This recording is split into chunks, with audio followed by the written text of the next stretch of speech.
The 1 second I was riding my Kawasaki H2 on the highway, live streaming to my followers, and the next second, everything went pitch black. When I opened my eyes, I was standing in a desolate wilderness packed with towering trees and thick bushes, no road, no bike, nothing. A weird glowing screen popped up when I touched my forehead saying I was now just a survivor in some strange world called Starting Point. Seems 5 billion people between the ages of 18 and 50 got teleported here. Everyone left in our world got sealed away, and if I die here, my sealed relatives die too. I grew up an orphan, so I wasn't quite sure what that meant for me, but the rules still terrified me. The conditions were pretty simple but unbelievably horrifying. I got 3 days of basic protection, where dangerous creatures were less likely to notice me. During the day I could explore and gather resources, but at night I must hide in a shelter or something terrible happens. A gray fog would roll in every single night, and if it turned black, I had to fight for my life. After 3 days, some kind of natural disaster gets announced. I checked my status screen level normal, age 26, height 183 centimeters. There was a regional chat channel with 10,000 people, and everyone was either panicking, showing off, or screaming for help. The one guy claimed he was the richest man alive and demanded to go back immediately. Meanwhile, others were asking the exact same question I had. So where was the shelter then? I opened my bag and found a starter pack inside. 3 dry rations, 3 water bottles, a stone axe, and a stone pickaxe. All basic quality. Food and tools were great, but still no shelter anywhere. Then a cold voice echoed in everyone's mind. Every survivor will now draw their personal shelter from a random prize wheel. There were normal shelters like thatched huts, and premium ones like caves, underground bunkers, and high tree houses. The premium shelters had impossible odds. The absolute best one sat at 0.001%. I stared at those tiny little slivers on the wheel and smiled. I never really had great luck, but I decided to gamble everything on it anyway. I hit the button.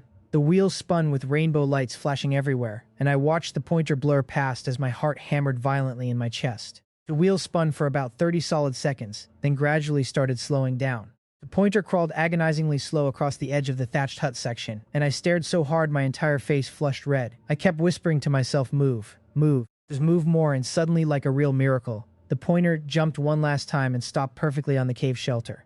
I barely had time to celebrate before a new alert hit me like ice water. Pulling a premium shelter triggered a special event called Escape. Apparently some creature called a spiked mountain rock boar now hated my guts for stealing its cave, and I had to survive its hunt for 1 full hour. I had exactly 15 seconds to prepare. I didn't waste a single moment. Sprinting full speed into the woods, I cursed the entire way.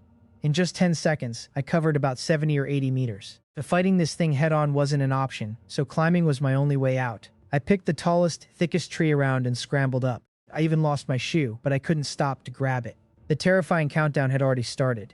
I climbed about 5 or 6 meters up, straddled a sturdy branch and locked my legs tight, then pulled out my stone axe. Then I waited nervously. The forest was dead silent. Moments later, the spiked boar showed up, a massive wild pig the size of a water buffalo, with terrifying glowing red eyes. It was covered in stiff bristles that looked like steel spikes. It spotted me instantly, stomped the ground, and charged the tree with the force of a pickup truck. The brutal impact shook the entire tree so hard I almost lost my grip completely. But what I didn't know was that something way worse sat right above me, a giant snake coiled on a branch barely 2 meters up, already opening its jaws to swallow me alive. The boar's crash rattled the snake too, completely interrupting its ambush. Furious at the interruption, the massive snake slithered right past me.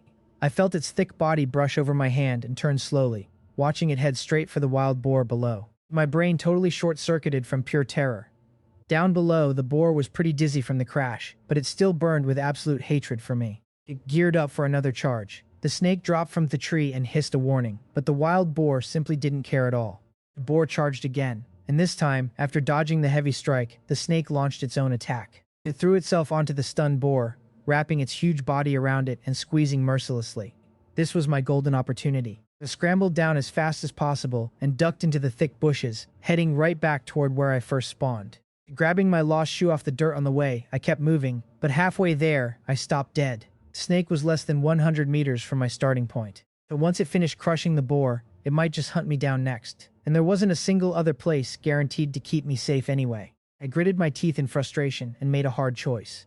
I doubled back, hiding carefully in the dense brush near the tree, pickaxe in one hand, axe in the other. Watching those two massive beasts brutally tear into each other, I waited for my perfect moment to strike. The exact moment they exhausted each other, enough for me to deliver the killing blow myself. My hands shook, but my mind was dead calm. It felt exactly like redlining my motorcycle, keeping my cool through the madness, searching for an escape route right on the edge of death. The wild boar went completely berserk trying to shake off the python. It thrashed and jumped everywhere, but the massive snake just squeezed harder. I opened my survival interface, spotted the inspect skill, and used it immediately on both creatures, both classified as high tier. The boar had rock-hard bristles and crushing tusks, while the python could choke out much larger prey. I swallowed hard. Both monsters were way beyond my level, but watching them fight, I noticed something important.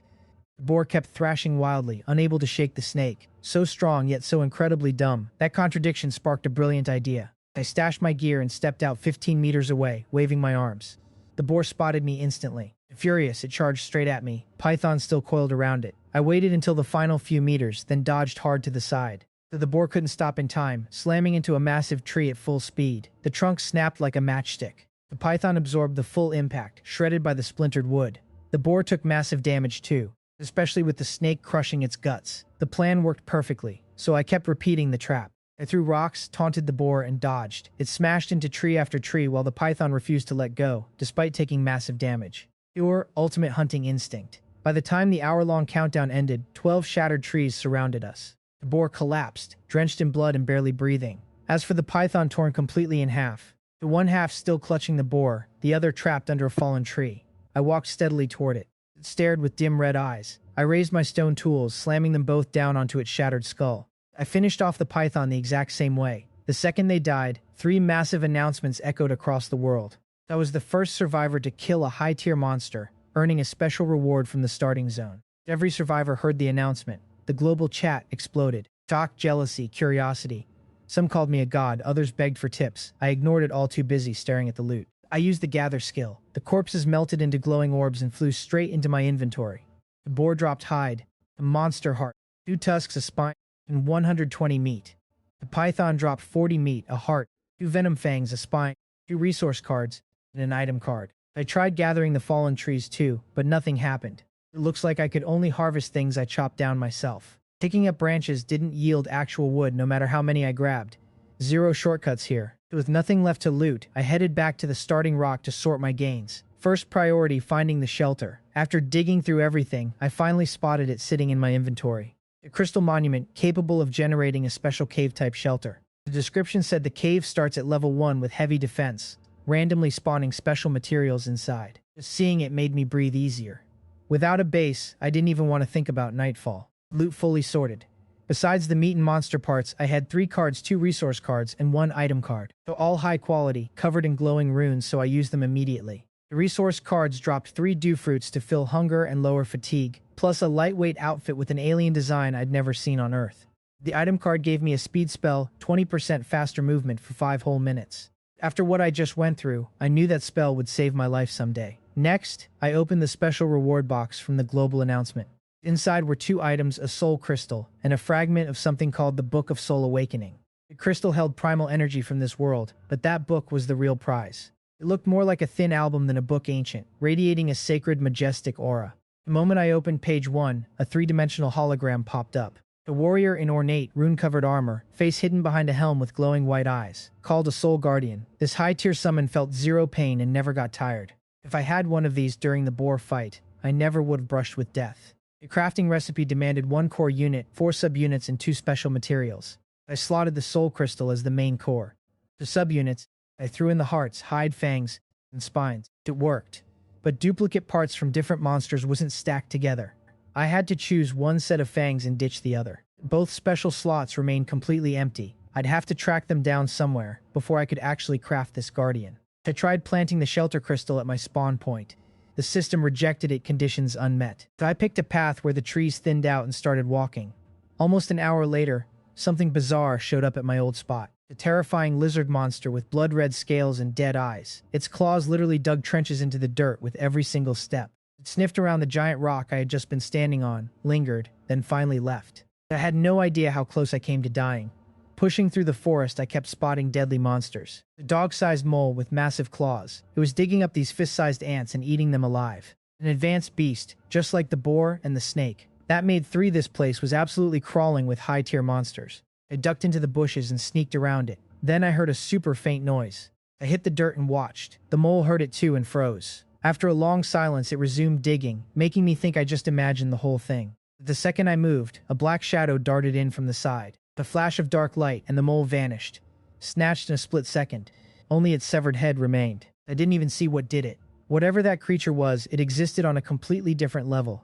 I bolted out of there as fast as physically possible. 7 hours of pure stress left me dead on my feet, but resting wasn't an option. I still had a few hours left to go. I forced myself to keep pushing. 3 kilometers later, I finally spotted a decent spot to build my shelter. An empty clearing, right against a small cliff face maybe dozens of meters high.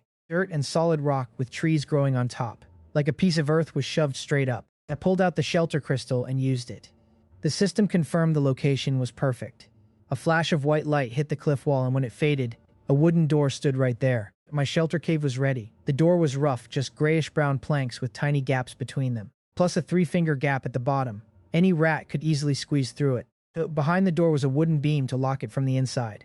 The cave itself was pitch black, except for a small stone fire pit on the right with glowing embers. I tossed in some branches to build a real fire for warmth. But once my eyes adjusted, I looked around and was totally stunned. The space was maybe 6 by 4 meters, just 20 square meters of totally bare rock walls. No bed, no storage, literally nothing. Just the fire pit and a hexagonal crystal pillar embedded right into the center wall. It was it. I almost died fighting that giant boar for this junk. I was absolutely boiling with rage. I ate a dew fruit to calm down, but thinking about it just made me angrier. Grabbing my stone axe, I stormed outside to chop some wood.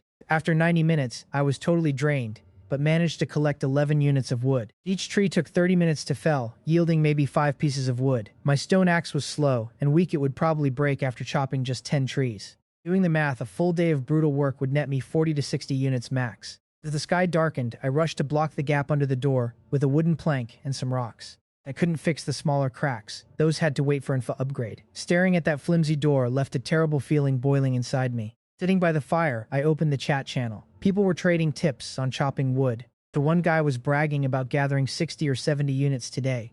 Then another person chimed in saying they got totally lost and couldn't find their way back. The others said to climb a tree and hide. Before the chat finished, the lost player started screaming. The fog had appeared. Then it went dead silent. They begged for help, then their name turned gray. Dead. So that's when I noticed the population counter in the corner.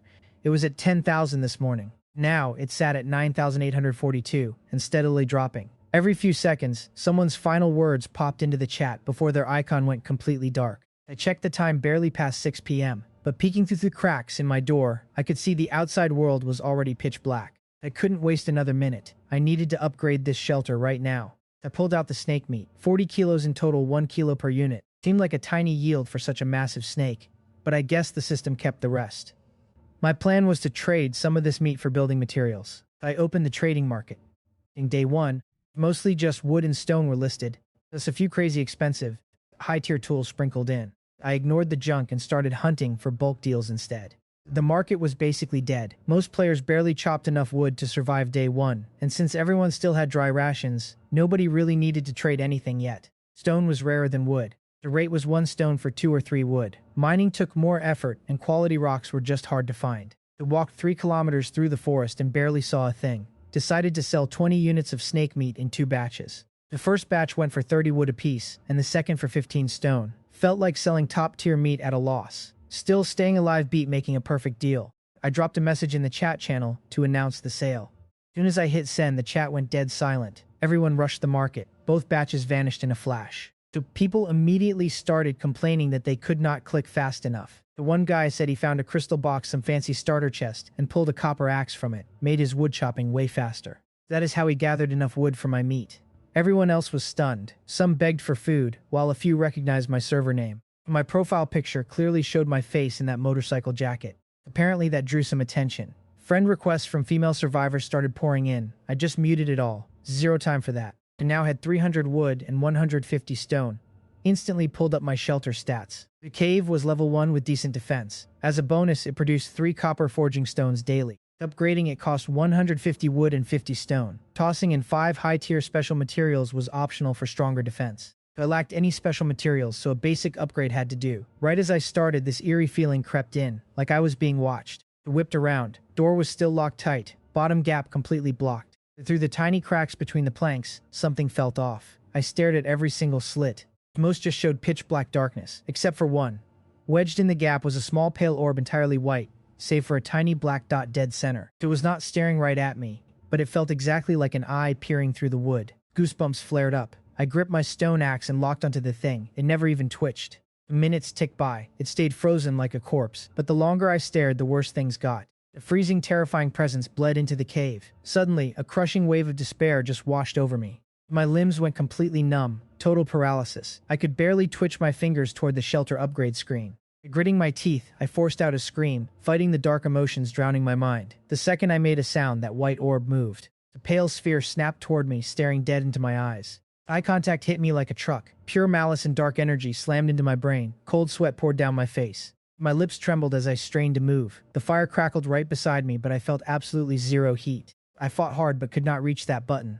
Suddenly, the crystal monument behind me erupted in blinding white light. The waves of pure glowing energy pulsed outward, sweeping right out the cave door. The wicked presence vanished instantly, replaced by a warm, almost sacred comfort. The pale orb was blasted from the crack. An unnatural piercing shriek ripped through the air outside. I could move again, panting like I just ran a marathon. I immediately slammed the materials into the upgrade slots, but held off on the button. I had no clue what the upgrade process looked like.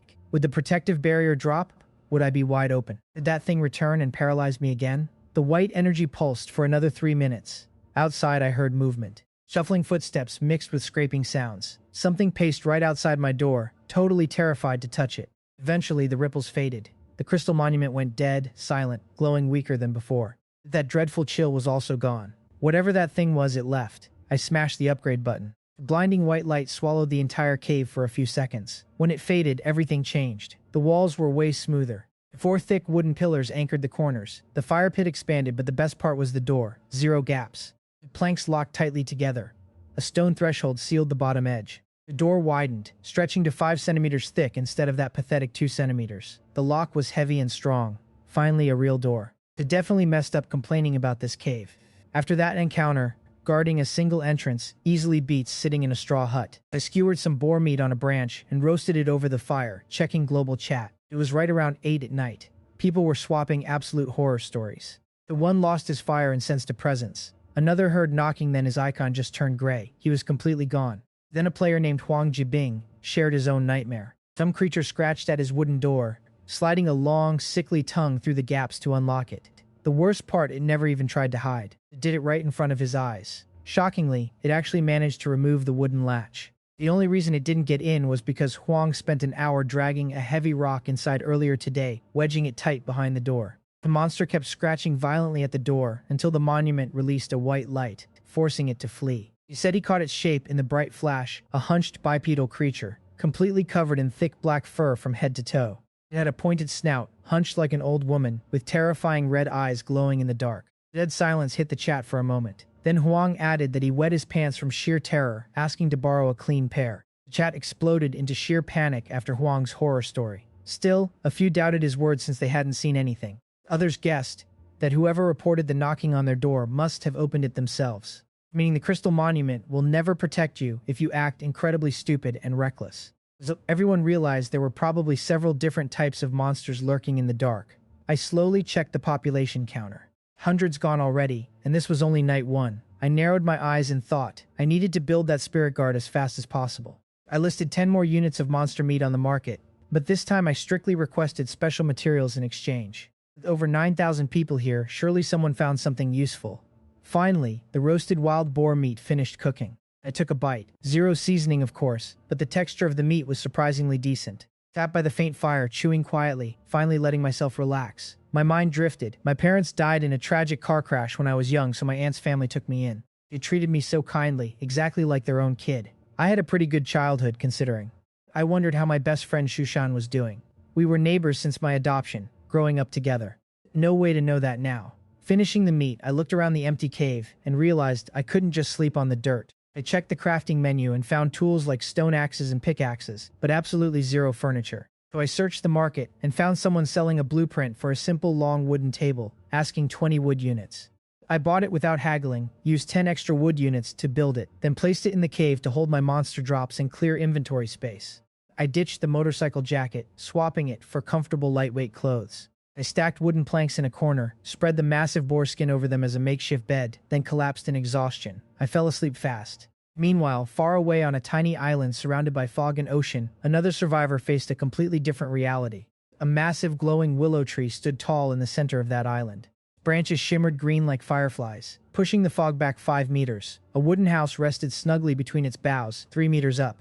Inside sat a tall, heavily built man named Yi Jun, an elite soldier and commander of the country's absolute best special forces unit. He was mid-mission, taking down a dangerous criminal when he suddenly got dragged here. Stripped of all gear, except his standard combat uniform. Drew the treehouse shelter, forcing him into a death match against a human-sized giant sloth wielding razor-sharp claws. As a top-tier soldier, he managed to fight it barehanded using the willow tree for cover, despite taking incredibly severe injuries. A healing item from a dropped card miraculously saved his life. Now he just sat in his treehouse. Covered in bandages and deep scratches, he tried contacting other military personnel locally, but he found very few so far.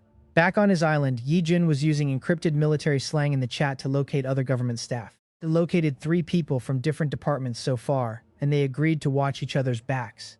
That night, he looked out the treehouse window and saw the heavy fog gathering and thickening over the seawater. The one patch shifted from gray to pitch black, and inside it, he caught a pair of crimson eyes staring straight at him before fading away. Something was lurking in the water, radiating pure malice, but it never came close to shore. Instead, it drifted away with a faint, chilling laugh. Next morning, I woke up with my entire body aching from yesterday's grind. I checked the market first thing. My meat listing was still sitting there completely untouched. Lots of people sent trade requests, but nearly all of them just offered basic materials. After scrolling through dozens of requests, one finally caught my eye. The woman named Huang Wenwen offered exactly 1 copper forging stone for a unit of monster meat. I friended her, asking how many stones she actually had. She tried pricing it at 2 stones per meat unit, claiming they were hard to mine. But I knew the truth. Nobody else needs copper forging stones right now. Meat is the real necessity. I rejected her offer flat out. 5 stones for the meat. She countered with 3 stones. I said 4. Take it or leave it. After a long silence, she sent the trade request at my price. 4 copper forging stones for 1 unit of high-quality meat. Deal done. My shelter monument had also produced 3 similar stones overnight, so that makes 7 total. I opened the Spirit Awakening book and confirmed it. Copper smithing stones absolutely work as special materials. Just 1 more special material, and I can finally craft my Spirit Guardian. Pushing my upgraded door open, I stepped out into the heavy overcast sky. Dead silent in these woods, just the occasional rustle of tall grass. I picked a path through the thickest, darkest trees and pushed straight ahead. An hour of walking and sneaking past a feeding monster later, I reached the edge of an underground cave. A massive dark pit like the gaping jaw of an ancient beast.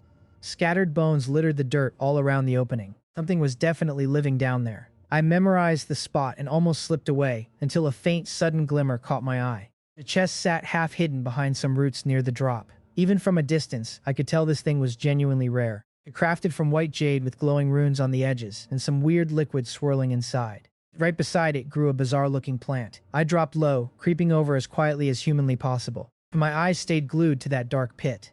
The second I got close enough, I snatched the chest and shoved it straight into my inventory blind. And I spun around to bolt. Right then, that bizarre plant twitched. It was wrapped in long vines, capped by a single blooming flower. The second I swiped the chest, those vines uncoiled like tiny snakes and whipped right at me. The one glance and I was sprinting, cursing my terrible luck. I cleared 10 full meters, but those vines were way faster. Dodging left and right through the trees, I snagged a root and slammed hard into the grass. The vines slithered across the dirt, shooting straight for me. I almost popped my speed spell, but they snapped to a halt inches from my face like a bungee cord hitting its absolute limit. A beat of dead silence. Then they slowly slithered backward. I crawled back, stood up, and flipped it off. One day, I swear I am burning it. Hiding behind a rock to catch my breath, I finally checked my loot.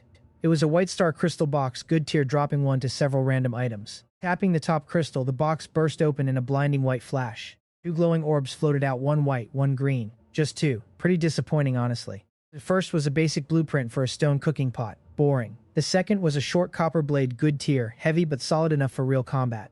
Hardly worth nearly dying over, but at least I finally had a real weapon. I gave it a few swings. The weight felt perfectly solid. Creeping carefully for 4 more hours, I finally hit the forest edge around noon. The massive stretch of plains opened up, choked with knee-high green grass. About a dozen buffalo-like creatures grazed in the distance, with smaller monsters hopping through the weeds. The peaceful view almost made me forget where I actually was. Then a faint copper stench of blood drifted past. I immediately slid back into the tree line. The grass ahead violently thrashed as the buffalo herd stampeded away. Then a massive lizard monster exploded straight out of the dirt. 4 or 5 meters long, packing pitch-black scales that flashed in the sun. It had a razor-sharp horn and a spiked crocodile jaw. Vaulting into the air, it bit the slowest buffalo clean in half. diving back underground with its prey in under 10 minutes. I have watched my share of nature documentaries, but nothing comes close to this. I turned around and bailed immediately. These freaks could burrow right through the earth. The plains were a hard no. 30 minutes later, I found a side of the woods devoid of animal tracks. That unsettled me way more than it helped. Zero small game usually meant something absolutely massive claimed this territory. But taking a detour meant getting stuck outside after dark, so I kept moving forward, gripping my new copper blade and staying low. Suddenly, a red flash caught the corner of my eye. A small tree nearby was loaded with bright ruby red fruits. After that psycho vine plant, I definitely wasn't about to just touch things blindly. I crouched back, waited a bit, then tossed a rock at it, dead still. I approached sideways, ready to sprint if it attacked. Close enough now, I fired off my identify skill. Red heart fruit, excellent tier, heals wounds, halts bleeding, and wildly speeds up recovery. In a world totally lacking hospitals, this was a godsend. My mouth literally watered. The tree held about 12 fruits in total. I greedily stripped every last one into my hands and kept moving without missing a beat. Another half hour later, I hit a nasty patch completely choked by thorny vines. They swallowed everything from the dirt to the canopy. Soil shifted to a weird, ashy charcoal gray. Everything here felt incredibly wrong. I muttered that 9 out of 10 things here seemed violently toxic, and turned back to find another route. After a brutally long detour, I finally spotted my shelter. Just spotting my cave from afar washed pure relief over me. A dangerously sketchy run, but it paid off. I finally secured a real weapon and true healing items. Staying locked up safe inside all day was never an option. The night monsters were getting bolder, so I had to keep leveling up. But reaching the door, something stopped me dead. The footprints marked the dirt, and they definitely weren't mine. Looked like wolf tracks. Judging by the pattern, clearly more than one animal. They didn't just pass through. They had been circling my base for a while. Luckily, the door held up, but coming back one day to find a monster pack waiting was a pretty terrifying thought. But what I didn't realize back then was that most survivors built shelters right at their spawn points, intentionally placed in relatively safe zones. Meanwhile, I had bolted during that boar chase. Ended up building my base dead in the center of a high-risk monster zone. With barely an hour left until dark, there wasn't much else I could do today. I dragged 2 massive rocks inside and braced the door, exactly like Huang Jiping suggested earlier. I fed fresh wood to the dying fire, blowing the embers until they flared up. Then I set the new stone pot over the flames. Slicing up some snake meat with my copper blade, I tossed it into the pan. Even without oil, the rich fat started sizzling right away. A ridiculously simple meal, but it was hot food. I ate while scrolling the chat logs. Total panic everywhere. Hundreds more dead by day 2, and we were still inside the protection period. Some just cursed whatever dragged them into this world. Others just cried about wanting to go home. I scrolled through with a deadpan expression. Complaining wasn't going to fix a thing. Whatever power abducted 5 billion people, it clearly did not care about our feelings at all. It's probably just pathetic ants in some sick reality show for whoever runs this place.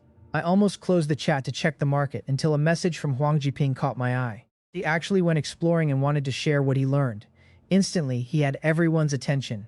After his clever rock trick behind the door, he had earned some real respect. His advice was pretty basic. First rule: exploration is a must. Hiding keeps you breathing for now, but once those starter rations dry up, starvation will get you long before the monsters do.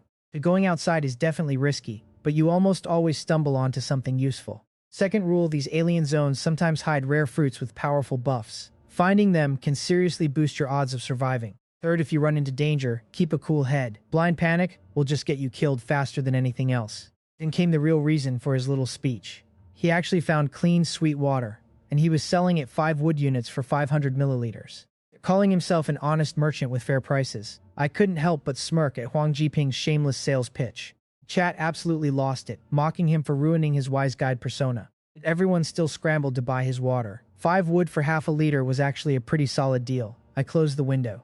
I still had 2 dew fruits and 2 bottles of spring water, so I wasn't desperate yet. But finding my own water source just moved up my priority list. Browsing the market shop, I noticed a few more people selling water, and even some meat popping up. I wasn't the only supplier anymore, though no one offered special materials yet. Time for a quick inventory check. 138 monster meat units. The 135 wood, 95 stone, 16 red heart fruits, and 11 copper forging stones. Plus the leftover starter rations. Since food didn't rot inside the inventory, it felt like time was literally frozen in there. Absolutely no rush to sell. I spent the rest of the night keeping a close eye on the market for rare materials. Nothing showed up. Global chat was as depressing as always. People sharing nightmare fuel or writing tragic goodbye notes. Strangely, the death toll was actually lower at night. The shelter barriers were keeping most players alive. But the overall numbers just kept dropping. Around midnight, I lay on my fur-covered wooden bed, staring up at the dark ceiling. Tomorrow is day 3. The basic protection period ends. But what exactly happens after that? I woke up the next morning feeling way less sore. Scarfed down a quick breakfast of 1 dew fruit and some water. Then I grabbed the stone pickaxe and shovel from last night and headed outside. My plan was simple, digging out 2 pit traps, right where those wolf tracks clustered the most. The sandy dirt was soft enough to dig through easily, but it still took 3 solid hours of brutal work. 2 pits, half a meter wide, a full meter deep. I jammed sharpened wooden stakes into the bottom, just branches I whittled down yesterday. Then I laid wooden planks right across the opening. I scored each board down the middle so they would snap instantly under any weight. After that, I dusted everything with a thin layer of sand. I stood there staring at the finished traps. Honestly, I had no clue if those crude wooden spikes could actually hurt a sneaking beast. I didn't even know if this cheap camouflage was enough to fool them. But doing absolutely nothing was a guaranteed death sentence. Downing my last bottle of spring water, I set off to scout a brand new direction. No plans to travel far today, just wanted to scout nearby. I pushed through the tall weeds, poking a stick ahead to dodge any snakes. I stepped deeper into the forest where the trees grew massive and darker than anything I had ever seen. I found a scatter of loose rocks and gathered 35 usable stone units. The deeper I went, the thicker the trunks got, like walking straight into a prehistoric jungle. Dead silence, not even a single bird. Then a massive roar shattered the quiet. Small creatures scattered through the brush all around me. It sounded like a tiger or a lion, and the message was loud and clear. Back off. I started retreating very slowly. The roar came from a distance, but I wasn't about to test my luck. The moment I turned to leave, a flash of reflected light hit my eyes from above. I squinted up to find the source. High up in the branches, about 5 meters off the ground, a crystal box was wedged between the treetops. Its color and shape were totally different from yesterday's box. I blocked the sunlight with my hand and stared hard. Either it fell from the sky and got stuck or something carried it up here. Just thinking of another giant snake made my blood run cold. I circled the tree a few times. No dangerous creatures nearby, but the trunk was slick and totally unclimbable. The lowest branch sat at 3 meters. After a few failed tries, an idea hit me. I chopped down a smaller, branch-heavy tree, dragged it over, and propped it against the massive trunk. The branches tangled together, held strong, even while swaying like crazy. I climbed up anyway, finally reaching the crystal box, but I still couldn't grab hold of the thing. I pulled my axe and struck hard to knock it loose, completely jammed. I swung with everything I had. The box finally fell, but the raw momentum completely shattered my balance. I slipped, fell face first, smashing against 2 branches on the way down. The leaves barely cushioned the drop before snapping, and I slammed into the dirt hard. I scrambled up, checking myself over. My leather motorcycle jacket saved me again, just a few minor tears. Few fresh bruises on my face though. I grabbed the box, vowing nothing would stop me, and bolted before any monsters tracked the noise. Safe at last, I inspected the box. Premium quality jade crystal box, 1 tier higher than yesterday's white one. I cracked it open and found 4 items inside. Basic dried meat, and a mud swamp bomb. It triggers on impact, trapping any advanced level beast for 5 straight minutes. A copper axe for faster chopping, but the real prize, a premium stone scanning disc with 3 uses. Each use tracks every crystal box within a 1 kilometer radius. Honestly, the swamp bomb alone was worth the bruises. If those wolf-like monsters come back knocking, I actually have a countermeasure, assuming they aren't past advanced level. I triggered the scanning disc immediately. First scan showed nothing nearby. I hiked another kilometer, barely dodged some armored pangolin creature, circled around and scanned again. This time, a green dot popped up 300 meters out. Found a decent white star crystal box hidden in the grass. Moved to a new zone, ran my final scan, and spotted another jade box resting on the dirt. Disc crumbled after the 3rd pulse. Still 3 boxes from 1 tool was an insane haul. I cracked them both near my shelter. 5 items total. Basic supplies, plus monster leather boots with hard soles and thick fur lining. They're comfortable, offering top-tier protection. Better yet were 5 white light gems. They glowed permanently in the dark, instantly solving my cave lighting issue, alongside a pure sage tree seed. Premium quality, planted, it grows into a tree with leaves that neutralize almost any elite-level poison. I stared at the seed, my eyes practically burning.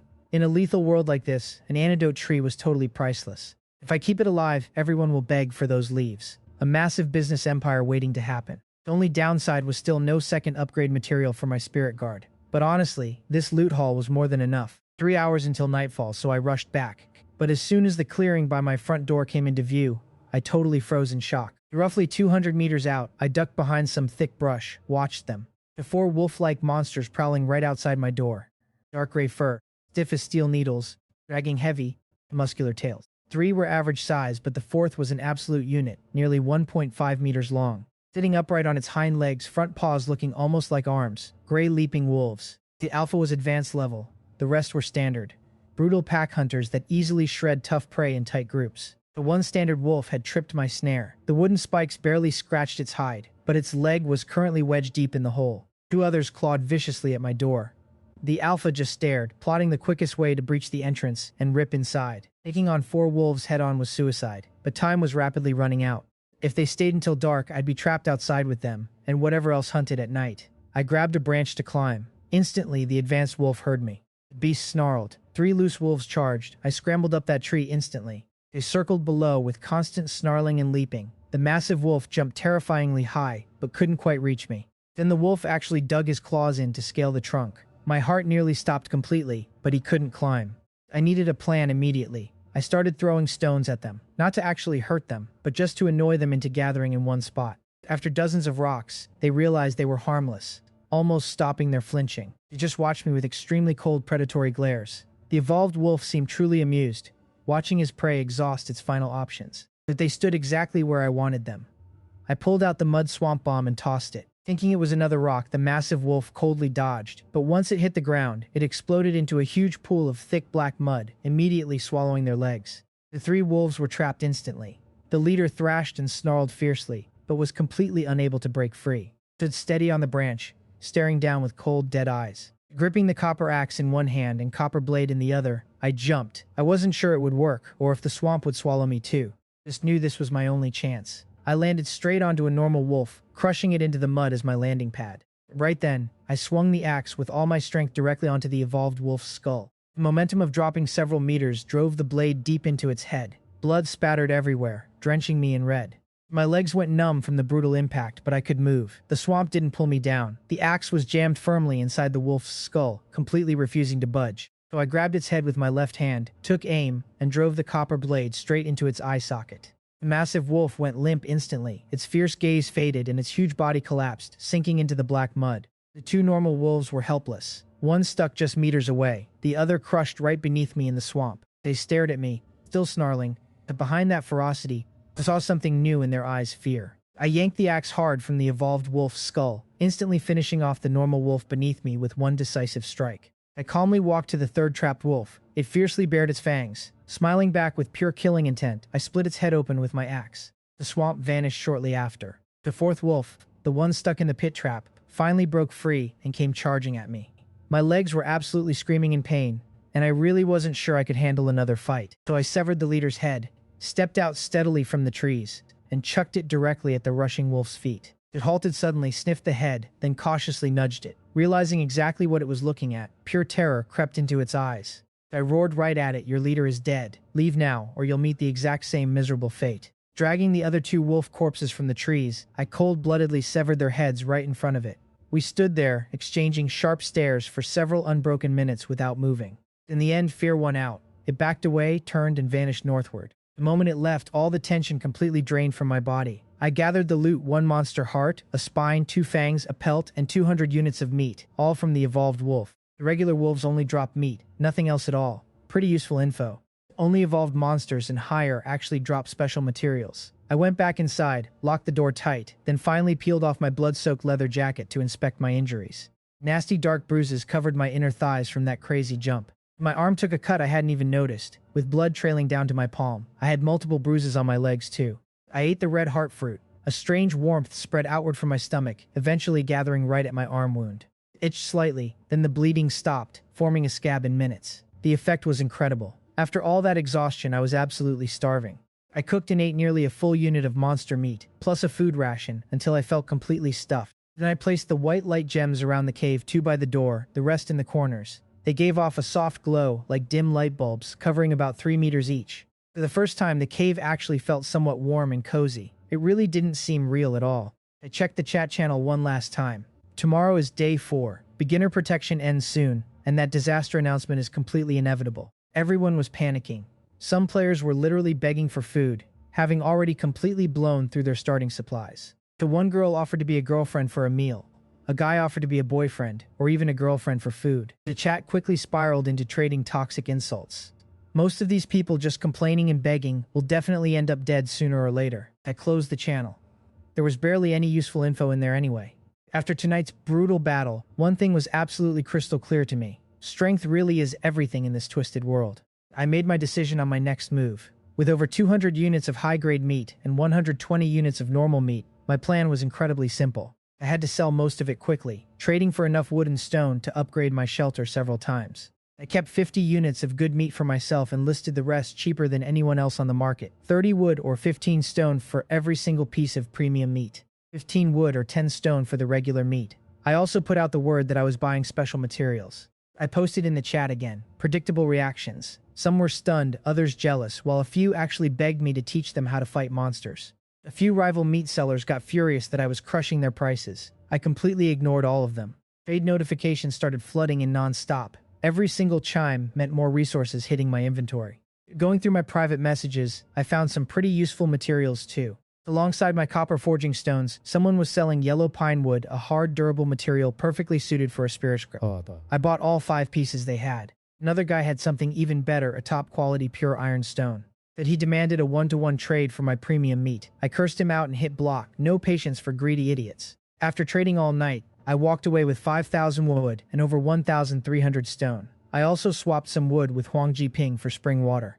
I now had over 40 copper forging stones and 8 pieces of yellow pine wood. I eagerly opened the Spirit Awakening book and loaded the materials. But when I added the copper forging stones, it capped out at 10. The 8 yellow pine pieces went in without an issue, leaving the creation button flashing 8 out of 10. I needed a minimum of 10 special materials, but I only had 8 of the second type. I instantly messaged the guy who sold me the yellow pine. It was totally sold out, 2 pieces short. I slammed the book shut in frustration. So close, but I wasn't leaving empty-handed tonight. I had way more resources than necessary to upgrade my shelter multiple times. Going from level 2 to 3 required 300 wood, 150 stone, and 10 optional special materials. This time I tossed absolutely everything in. A bright flash, a sacred aura upgrade complete. I barely even glanced around before checking what level 4 required. 500 wood, 300 stone, and 20 special materials. I had all of it. I upgraded again immediately.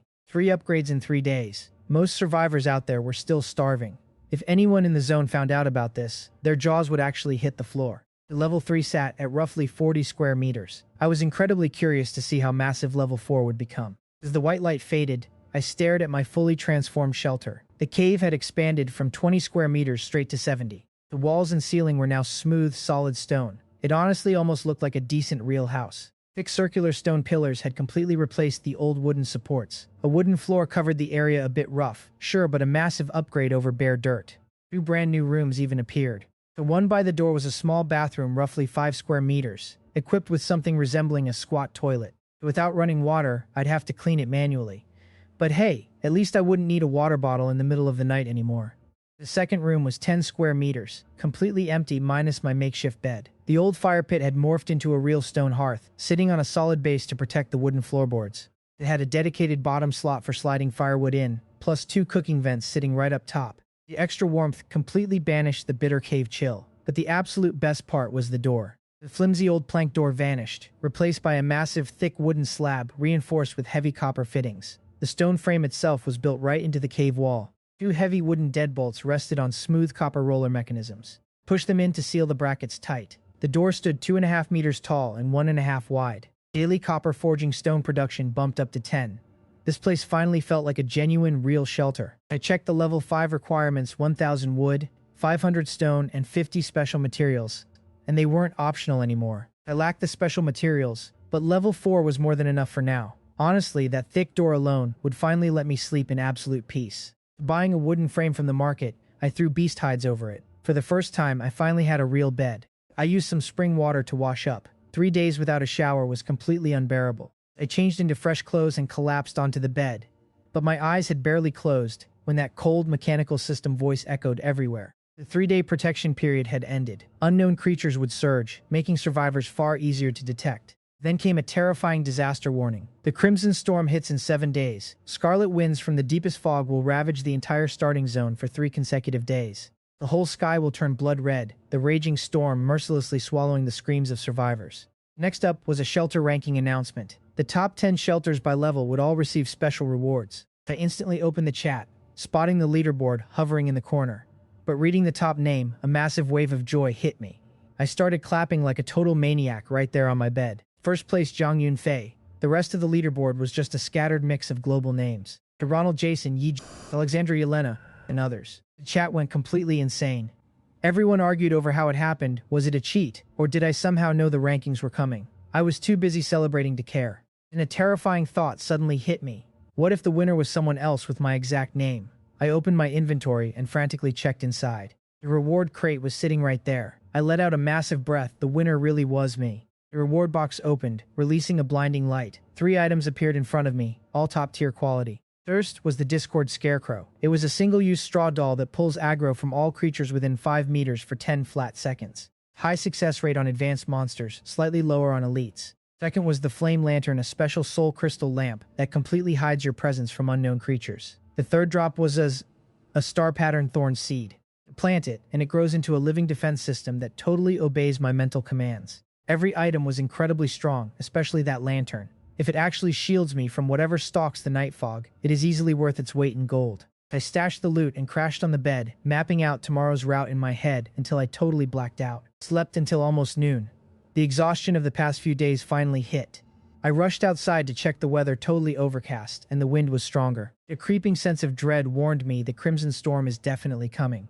I dug 2 small holes right by the door and planted the seeds, the clear sage tree and star pattern thorns, then watered them both thoroughly. I was pretty worried the night creatures might trample them, but there was nowhere else to plant. I just have to hope for the best.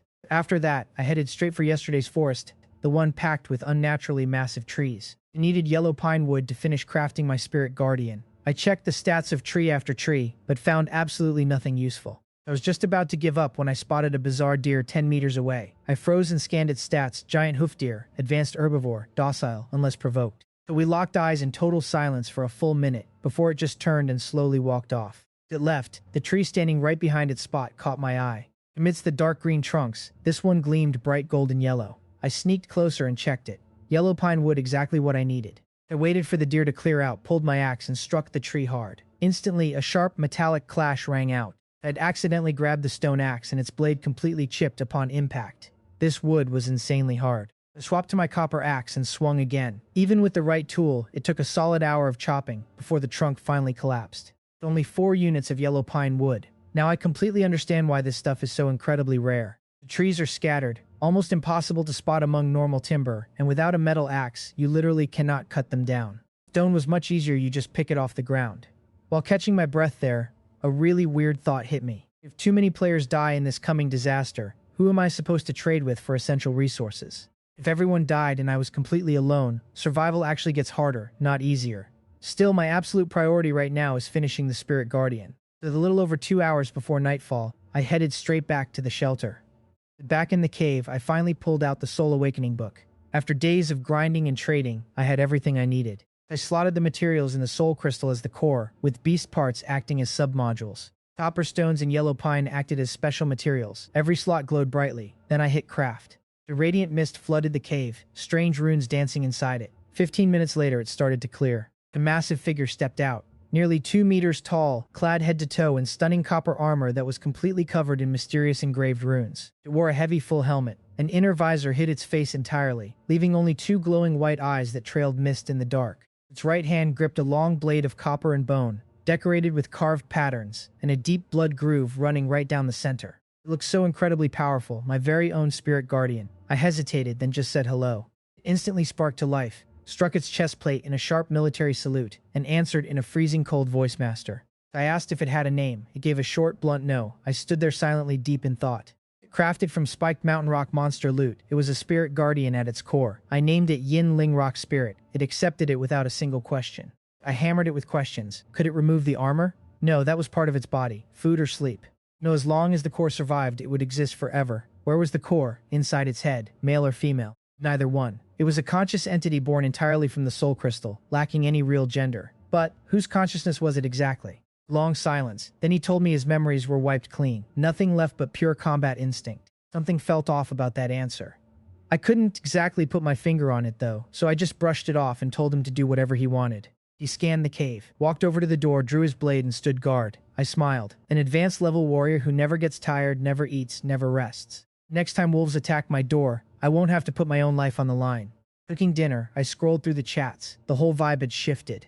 Way less whining and crying, way more trade offers. People were finally adapting. Took stock of my situation. I still had monster materials from the gray leaping wolf and the green forest snake. Enough to craft parts for another guard. But I was missing a spirit crystal, and I really needed more special materials. I only had 10 copper smithing stones and pieces of yellow pine wood combined. Nowhere near enough. Then a message caught my eye. A guy named Wang Weilan. He ran a brokerage service tracking down any resource, material, or tool for a flat fee. A long-term supplier for basic goods. I smiled to myself. Someone actually brought the resale hustle into this brutal world. Then in my shopping list. He replied with crazy enthusiasm, called me Boss Zhang, and asked for my quantities and prices. Professional enough.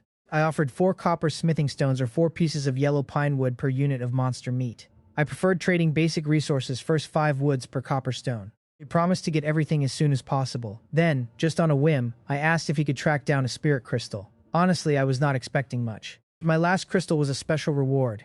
I seriously doubted anyone else in this area had one. Surprisingly though, Wang Weilan replied instantly. He told me someone was actually selling a spirit crystal right now, but they strictly wanted healing items in exchange. It took a hit while hunting an advanced level monster. I sent over the stats for my red heart fruits. The seller agreed to trade 3 fruits for 1 crystal.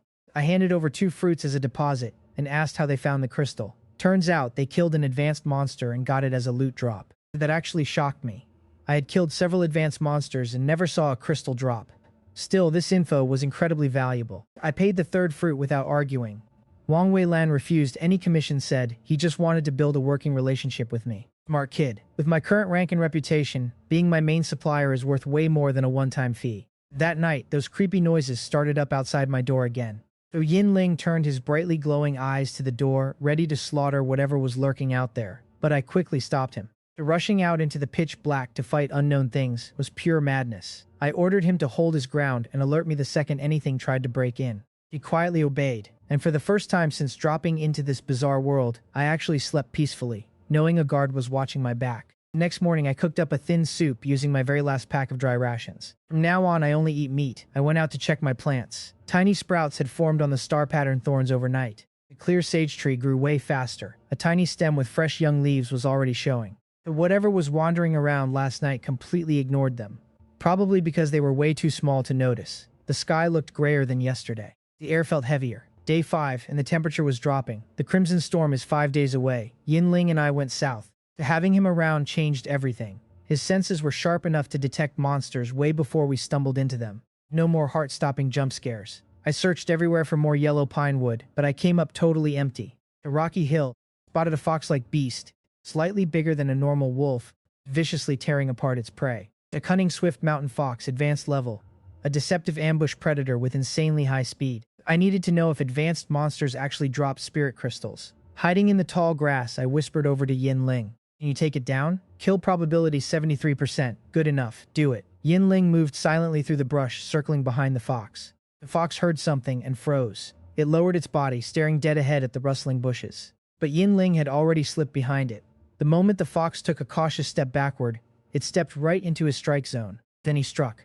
A blinding flash of cold steel aimed straight for the spine. From my hiding spot, I watched every single hair on that fox stand up. Its instincts screamed danger, and at the last microsecond it twisted its body at an impossible angle, barely dodging the strike. The Yinling's combat instincts were on another level entirely. Even as the beast dodged, his blade was already whipping sideways into a fast horizontal slash. The fox could never avoid this blow. The blade sliced clean through its paw. The fox crashed down, whining in pain. Before it could even stand, Yinling closed in and took off its head with one decisive strike. The whole fight took seconds. Then he carried the corpse over and threw a military salute. Master, the beast is dead. I stood there completely stunned. A terrifying monster I would have died fighting wiped out in just 2 moves. I told him he had what it takes to become a great emperor. He answered deadpan, I haven't reached that level yet. That made me pause for a second. Not yet? So there are actually higher levels to reach? I gathered the fox skin, heart, 2 fangs, spine, 60 meat units, a high-tier spirit crystal, and a resource card. So this was real. Spirit crystals drop from advanced monsters. The drop rates are probably terrible, which explains why I never got one before. I used the resource card immediately. An ice marrow jade stone popped out. It produces around 500 milliliters of ice marrow liquid every single day. Drinking it regularly strengthens the body over time, giving a slim chance to eventually hit that advanced level. The only catch is a temporary drop in body heat when consumed. A seriously cheap price. We kept exploring. Trees started thinning out, and Roxa took over. I just collected some stones along the way, and we spotted a half-buried cave entrance, barely waist-high. Inside were dark red stones that looked totally soaked in blood. I stared at it and said, seriously, this place has a genuinely terrifying energy. So Yinling, we are leaving. I was turning to go, when a sudden system prompt stopped me dead. I had triggered a special hunting event. A monster called the Blood-Fang Night Lizard lived inside this cave guarding a treasure. Kill it for the treasure. I turned back around and cleared my throat. On second thought, extreme danger always hides the best rewards, right, Yinling? He agreed. I gripped my copper blade tightly and we headed inside. Yinling took the lead. Sunlight vanished after a few steps, leaving us in absolute pitch-black darkness. Yinling guided us down the tunnel with glowing eyes. 200 meters later, a faint light appeared. Glowing moss and root plants clung to the walls, casting a pale blue light. The narrow passage opened up into a massive oval room, basically an underground arena. The neon blue flora covered the walls, making the whole space look gorgeous and totally creepy at once. But I wasn't here for sightseeing. Where was that lizard? Yinling and I scanned every single corner. Between his sharp senses and my instincts, we detected absolutely nothing. Did it leave? Then Yinling noticed something. Most of the blue light came from visible plants, but 3 distinct patches were glowing completely differently. So you could see the light, but couldn't make out what was behind it, like something was hiding right inside the glow. 3 glowing spots meant 3 potential threats. I quietly holstered my short blade and drew the longer copper axe instead. I whispered over to Yinling 3 spots. Could it be 3 Blood-Fang Night Lizards? He nodded. Can you handle them? Another nod. Good enough for me. I kept my speed spell prepped just in case. Yinling crept toward a glowing patch, faking a patrol while adjusting his grip on the blade. Then he struck hard, hurling his long knife directly at the hidden monster. Metal smashed against something solid, triggering an ear-piercing shriek. The strike connected, but wasn't fatal. All 3 beasts sprang into action, 2 scuttling across the ceiling to back up their wounded buddy. Yinling caught his falling blade and warned me definitely advanced tier monsters. The defense is heavy. I can't guarantee a one-shot kill. I stayed calm. Just take one down fast. We will figure the rest out. Fortune favors the bold. Yinling move. He charged in without hesitation. The one lizard rushed straight at him, while the other 2 lunged directly for me. The Yinling swatted the first one back, then spun around to intercept the 2 flanking me, blocking them perfectly. Now I finally saw what we were actually fighting. 3 lizards larger than Komodo dragons. They wore dark scales with glowing blue spikes lining their heads and backs. Their jaws were packed with blood-red fangs dripping lethal venom. One bite, and that poison would end you instantly. I shouted at Yinling to find a weak point. Instantly all 3 lunged again, 2 on him and 1 on me. Inside the dim cave I could barely see the rushing lizard. I relied on pure instinct and its blue glow. The blast of foul wind hit my right side. I threw myself into a desperate dodge roll, barely clearing the strike. Then I swung my axe blindly where it landed. The axe bounced off the scales with a loud metallic ring, only numbing my hand. I cast my speed spell and ran, keeping distance while it chased me angrily. Meanwhile, Yinling was fully controlling his fight. One lizard chomped down on his armored thigh, practically shattering its own fangs against what felt like solid steel plating. So the other lizard lunged for his head. He punched it out of the air with pure brute force. It found the weak point, the neck, where scales were thinner. His blade sank half an inch into the first lizard's throat. The lizard screamed and thrashed. He twisted the blade to widen the wound, pulled it out, and left it bleeding heavily on the ground.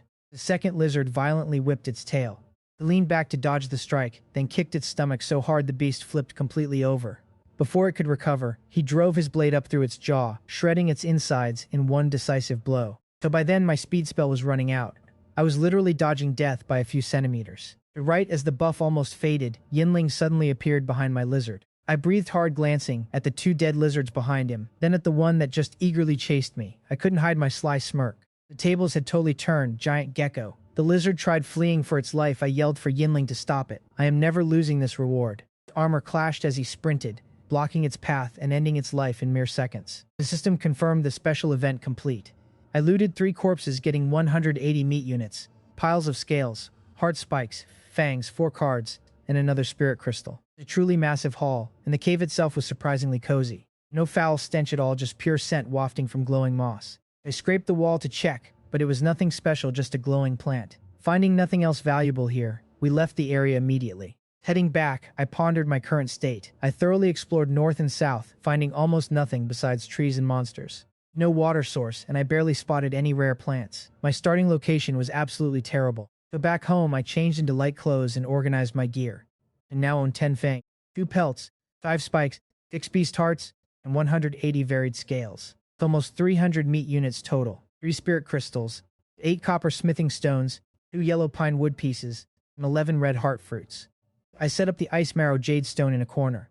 Activating it revealed a base resembling a hollowed cave rock, holding a small center hole that sprayed cold mist. A small stone bowl sat underneath to catch the liquid. Drops fell incredibly slowly, but it should produce 500 milliliters daily. This was my lone path to growing stronger alone. Keep drinking this long enough, I might finally reach the advanced level. I opened the 4 cards looted from the lizard fight. The resource cards yielded 5 mountain salt gourds. A gourd-like food providing salt, which is quite essential for long-term survival, plus a gray hemp blanket. So I can finally stop sleeping on rough beast hides. And the item card dropped a tranquil spirit talisman, massively boosting perception. It really would have been perfect inside that pitch-black cave. As for the material card, it dropped 5 pieces of yellow pine wood, exactly what I needed. Then came the special event reward, a black hooded cloak called the Shadow Cloak. Absolutely premium quality. Wearing it reduces my presence in dark environments, totally preventing advanced level creatures from sensing me. Plus it has a unique active skill called Shadow, rendering me invisible for 3 whole seconds with a 1-hour cooldown. The stealth fades slightly near monsters, but it is still true camouflage. I equipped it instantly, without any hesitation. The world seemingly quieted down around me, sharpening my absolute focus. I tested the stealth on Yinling, confirming how it worked, then stored it away completely satisfied. I cooked a proper meal by the stove to celebrate my success, browsing the chat channel while the food boiled. The chat remained the usual depressing blend of despair and anger. Somebody got chased 2 full kilometers and begged for healing items. Another guy had a bear camping outside his shelter day and night, keeping him trapped inside. Someone else was just laughing entirely hysterically, saying they absolutely could not go on anymore. I watched silently, utterly unable to save anyone. I was barely surviving myself. Even sitting as the top-ranked survivor, all I could do was watch. Then, a message from Huang Jiping completely froze me. I am entirely lost. The gray fog is here. Then he explained everything. He found a cave packed with ore and spent 2 days mining.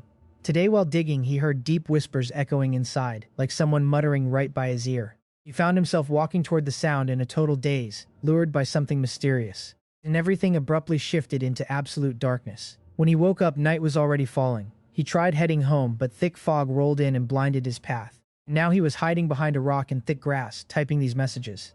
His final warning to everyone: if you ever hear weird whispers, never stop, just run. People immediately began panicking.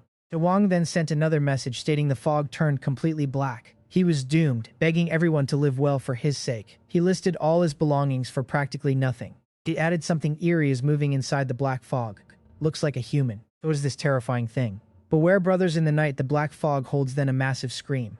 Soon after, his icon faded to gray. The chat exploded with profound grief. People called out his name in pure agony. Others just wept. Huang Jiping was genuinely a rare good soul in this brutal world, sharing survival tips, warning others about lethal threats, and helping complete strangers without expecting anything. I quickly checked the market. His water was priced at 1 wood per unit, the absolute bare minimum. Everyone was ruthlessly scrambling for his other supplies. Some might call him totally naive, claiming his savior complex got him killed. But sitting there staring at my burnt soup, I thought about it quite differently. So what he did, caring for others even in his final breathing moments, marked the core difference between humans and beasts. That is what being human truly means. The chat stayed dead silent after his death. Nobody typed a single word. Then a guy named Wu Zhexing spoke up. He said Huang was his friend.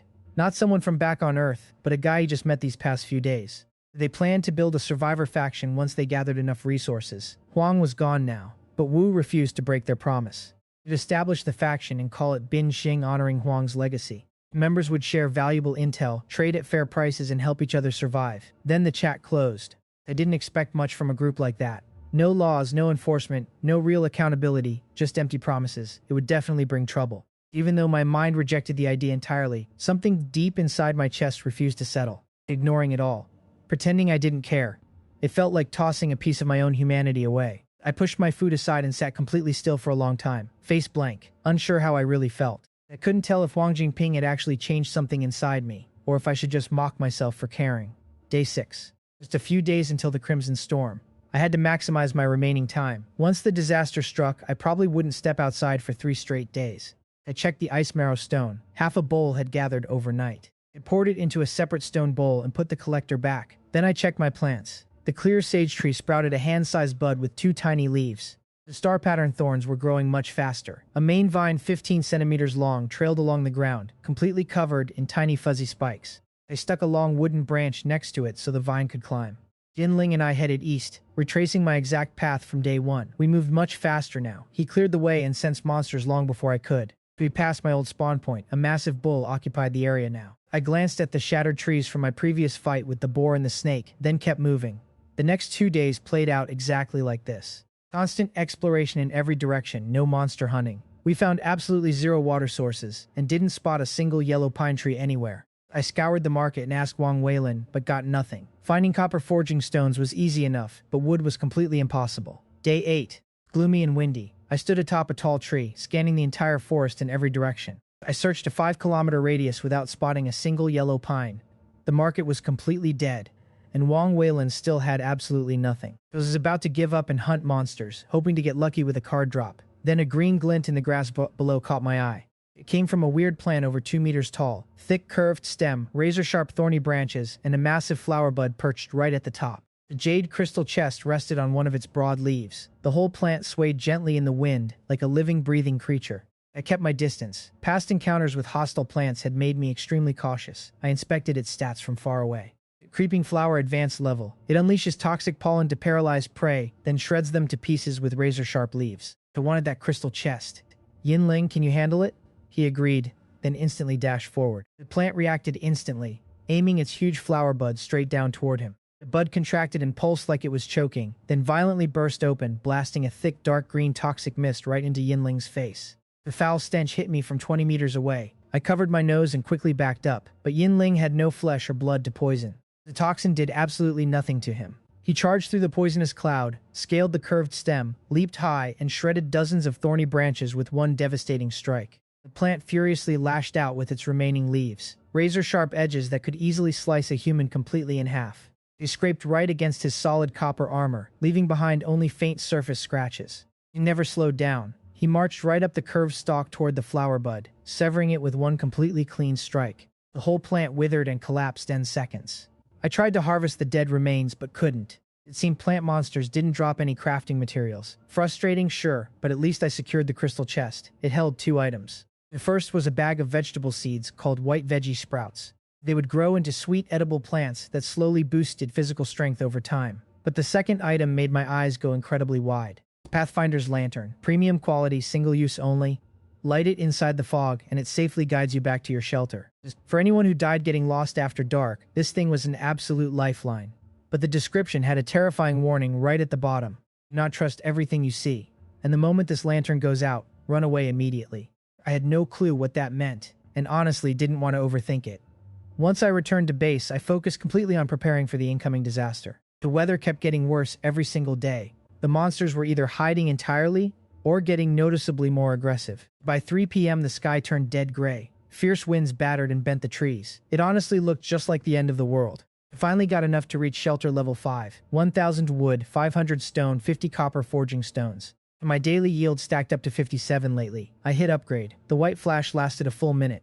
The cave expanded to roughly 100 square meters. A brand new room spawned, and my own space grew from 10 to 15. The new room had a wooden cabinet opening straight into a massive 50-slot storage interface. An actual literal warehouse. I can finally stop hoarding all my loot on that table. The front door now had a heavy copper mesh coating, with locking bars thick as my leg. Plus, a small fireplace popped up beneath the crystal monument, bright enough to light the whole cave. I stood there with hands on my hips, just feeling proud. If a level 5 base couldn't handle the Crimson Storm, nobody would survive anyway.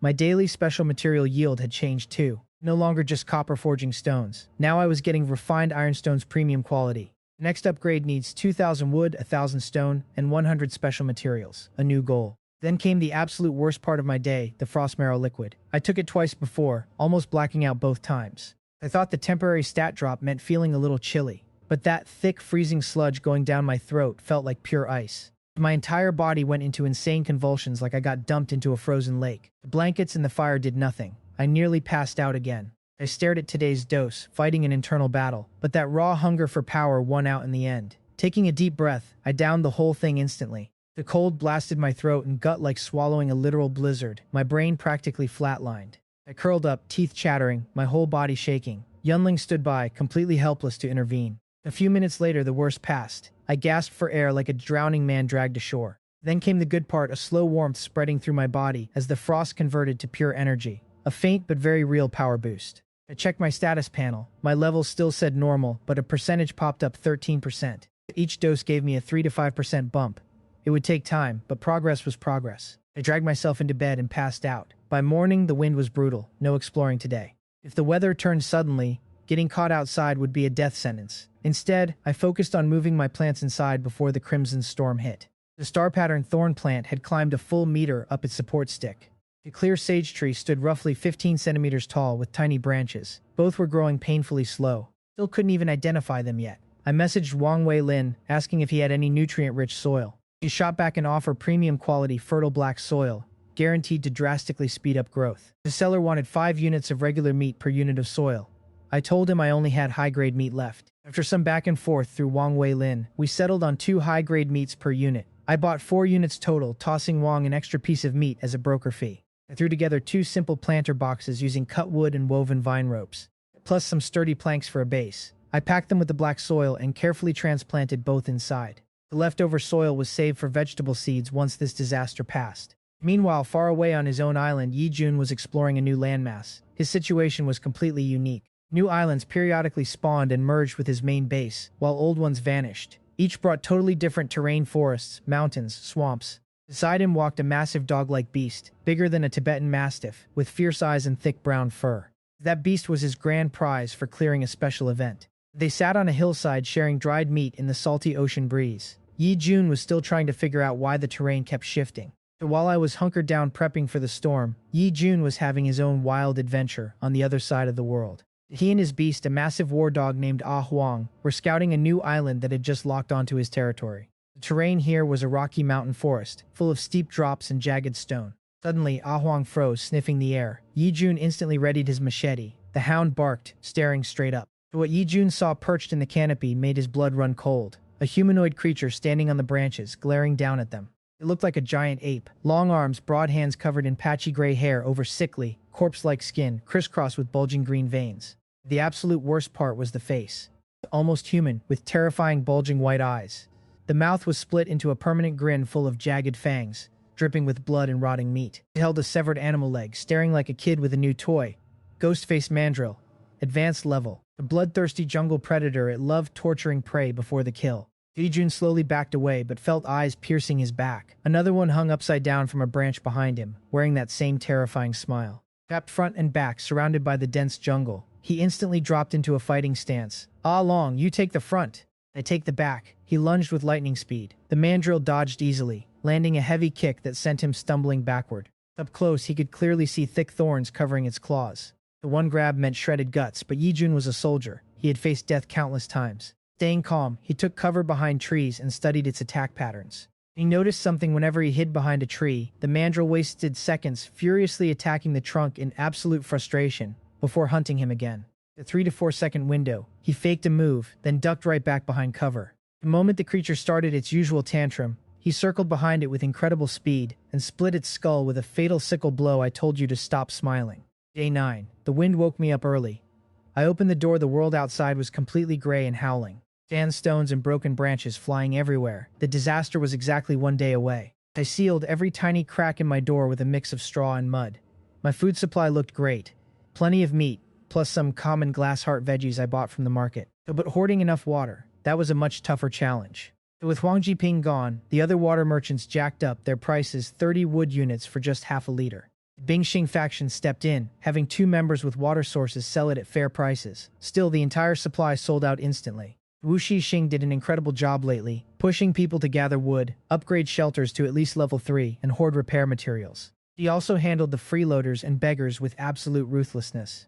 He rejected private messages, keeping everything exposed right there in the public chat. That shut down most manipulation attempts. His faction grew significantly. Even Long Wei-lin was working with him now. Meanwhile, the regional population stabilized at around 8,000 people. Humans adapt fast. Then, just as I expected, Wu Shixing sent me a direct message, polite and straight to the point. He wanted to work together. His faction desperately needed meat, and he asked me to sell at a fair price. I did not reply immediately. Why sell cheap when I could wait until the very last day and charge double? He clearly knew I sat on a massive stockpile thanks to my past market sales, and whatever Long Wei-lin had undoubtedly told him. After a long pause, he played his real card, offering valuable information as proof of good faith. that one of his faction members had found a crystal box containing something strange called a domain stone. The item description claimed it transports you to an isolated area, basically a video game dungeon, where you complete specific tasks for rewards. Inside, the explorer found precious loot, healing potions, stamina-restoring herbs, and plenty of other items. He eventually got attacked by unknown monsters and barely escaped with severe injuries, but still walked away with massive loot. The craziest part? This domain stone was only rated as F tier, the absolute lowest level. If an F tier held all that, what kind of loot would the higher ones drop? Domain stones, ranked difficulty dungeons. Even the lowest F tier held serious treasure inside. This discovery was absolutely massive. I pressed him for more details, but Wu Shixing really did not have much else. He asked if I was worried about him giving away intel for free. What if I still refused to sell him meat? Well, I wasn't that kind of guy. Besides, gaining the Bingxing faction as an intel network was worth way more than squeezing a few extra wood units out of some meat sales. I agreed to sell at fair prices. In exchange, I demanded they share any high-value intelligence with me first. He accepted my terms. With business settled, I decided to cook a proper meal before the disaster finally hit. I chopped the fatty beast meat into thick chunks, sliding them onto skewers right over the stove. I brewed a rich soup using glass heart veggies, meat slices, water, and crushed mountain salt gourd for seasoning. 2 full hours later, I had the closest thing to a real dinner since arriving here. I even used handmade stone bowls and chopsticks, instead of just eating straight out of the cooking pot. It felt like a tiny celebratory ritual, a small way to remember the civilization we lost. That night, the wind howled louder than ever. The chat flooded with people panicking over their shelters. Some of them still had not reached level 3 yet. That one guy's roof got crushed by a falling tree they could never move. Meanwhile, others were fiercely arguing over survival resources. In the meantime, I was busy negotiating for something I desperately wanted, a short-range crossbow blueprint. Excellent quality. Max range of 100 meters. A ranged weapon that lets me fight from behind Yinling, instead of risking my life in close combat every single time. The seller wanted 5 meat units. I bargained down to 3, then crafted it instantly. Cost 3 copper forging stones and 2 yellow pine logs. A compact bronze crossbow appeared, 40 centimeters long, weighing almost 1 kilogram. Super light and easy to handle. I then asked Wang Weilong to hunt for arrow blueprints. He actually had some already. What a bizarre coincidence. I bought the blueprint for 50 wood units. Then I crafted 30 arrows using 30 logs and 15 copper forging stones. Each arrow had a sharp bronze head, easily piercing advanced beast hides. I practiced non-stop inside the cave all night, shooting at a plain wooden plank. My aim was an absolute disaster at first, but I slowly mastered it. I kept shooting until the origin point echoed across the world. I stopped rubbing my sore arms and listened. The first disaster was officially starting. The 3-day Crimson Storm. Afterward, a regional chat channel would open, and higher-level unknown creatures would become much more common. But once the announcement ended, destructive winds exploded outside. Through my locked door, I heard trees shattering, and objects flying howling like screams of angry ghosts. But my level 5 door stood firm without shaking. The chat was pure chaos. People had their doors ripped off despite bracing them with rocks. Heating fires blew out from wind rushing through cracks. Roofs were torn off entirely. The one guy who had a tree fall on his shelter days ago just reported the wind finally crushed it over him. Then his icon went dark forever. Wu Shixing tried rallying everyone, seal the cracks, save energy, and survive 3 days. His group was selling water on the last day. I already arranged to sell him all my excess meat in bulk, over 200 full units he would distribute, 1 per person. Along with the fruits and veggies, people hoarded at least 2,000 survivors might get help. Out of 8,000, I shook my head. I could sit comfortably at rank 1 and pretend none of this concerned me. Yet I lacked the courage to stand up publicly like Wu Shixing did. To what right did I have to judge anyone? I drank my daily dose of frost marrow liquid and fell asleep. Day 1 of the disaster. The winds were savage. Level 1 wooden shelters collapsed and ripped apart. Temperatures plummeted to near freezing. The second day was far worse. Shelters barely holding on were completely torn open. The people burned through their repair materials faster than the wind destroyed their walls. Without fire or supplies, they froze to death in the cold. Across the world, people died in ways I would never witness but could picture vividly. Somewhere deep inside a forest. A middle-aged woman in expensive clothes pressed against a crumbling wall, whispering to her son, somewhere in this world, begging him to survive. Her energy ran out, and the wall collapsed right on her. On a completely exposed hilltop, a young factory worker fresh out of college sat in his shaking level 2 shelter, eating tree roots. His luck was terrible from the start. He injured his leg falling from a tree on day 1. Spent days limping around gathering firewood. He fought for that level 2 upgrade through pure stubbornness. But his shelter lacked any surrounding trees for protection, and now his very last repair materials were gone. The massive tree trunk smashed his roof and fell straight toward him. In his final moment, he thought of his parents and someone named Ching Ching, whispering a goodbye. I didn't witness any of this, but the chat told me enough. Icons fading to gray one by one, each representing a life that fought, then lost. The third day of the Crimson Storm looked nothing like the first two. The winds turned red, and wherever it touched bare skin, it savagely tore the flesh right off. People screamed inside level 2 shelters with leftover cracks as the crimson wind slipped in, shredding their faces, from hands and anything exposed. Some went totally mad and laughed, urging everyone to open their doors and end it together. Inside my level 5 cave, I felt nothing. No crimson winds or attacking night creatures. Total safety. The previous night, I sold all my spare meat to Hushishi, 240 units. In return, I got 870 stones, 2,700 wood, 89 copper forging stones, and 33 yellow pine logs. When I saw the yellow pine, my eyes narrowed sharply. So Hushishi was hoarding it all along, knowing I needed it. Without this deal, I would have gotten nothing. A truly smart guy. I also got a domain stone through Wang Weilong, a weird rock the size of a baby's fist, engraved with a magic rune. D-class difficulty, one rank higher than the F-class Wanhua told me about. The description warned about the chance of elite-level creatures appearing inside. I had never faced an elite beast before, but I wasn't too worried. So with the yellow pine finally in hand, it was time to craft my second spirit guard. I opened the book and loaded all materials. The 1 core spirit crystal, plus Nightblood Fang Lizard Part 60 scales, 1 heart and 2 fangs, the 1 spine for the subunits, 10 copper stones for forging, plus 10 yellow pine logs for special materials. I actually wanted to use refined iron stones instead, but the book rejected them, locked at this stage. 15 minutes of flashing lights and glowing symbols later, my second guard finally materialized. Same height as Yin Ling, same copper armor, but he carried a double-edged longsword well over a meter long. His glowing white eyes met mine, and he saluted. I clapped his shoulder. No formalities, we are brothers. I named him Xue Ling, or Blood Spirit, after the night lizards that forged him. Silently took his spot beside Yin Ling. The two guards exchanged a quick glance, then stood at attention together. I caught something I couldn't quite explain, a faint flicker in Yin Ling's eyes, like a distant memory stirring inside him. It vanished instantly. I checked the Spirit Awakening book. With 2 guards completed, the upgrade condition was finally met. I advanced it immediately. The book flipped to the second page, which had been locked. The first page's guard design went dark. I couldn't craft any more of them. The book's quality upgraded from good to excellent. A new elite unit unlocked the Spirit Shield Guard. Much bulkier and wider than the standard guards, heavily specialized for pure defense. The next upgrade required me to craft 2 of these shield guards. It also added a brand new repair feature. If a guard took damage, the book could fix them. That alone was absolutely priceless.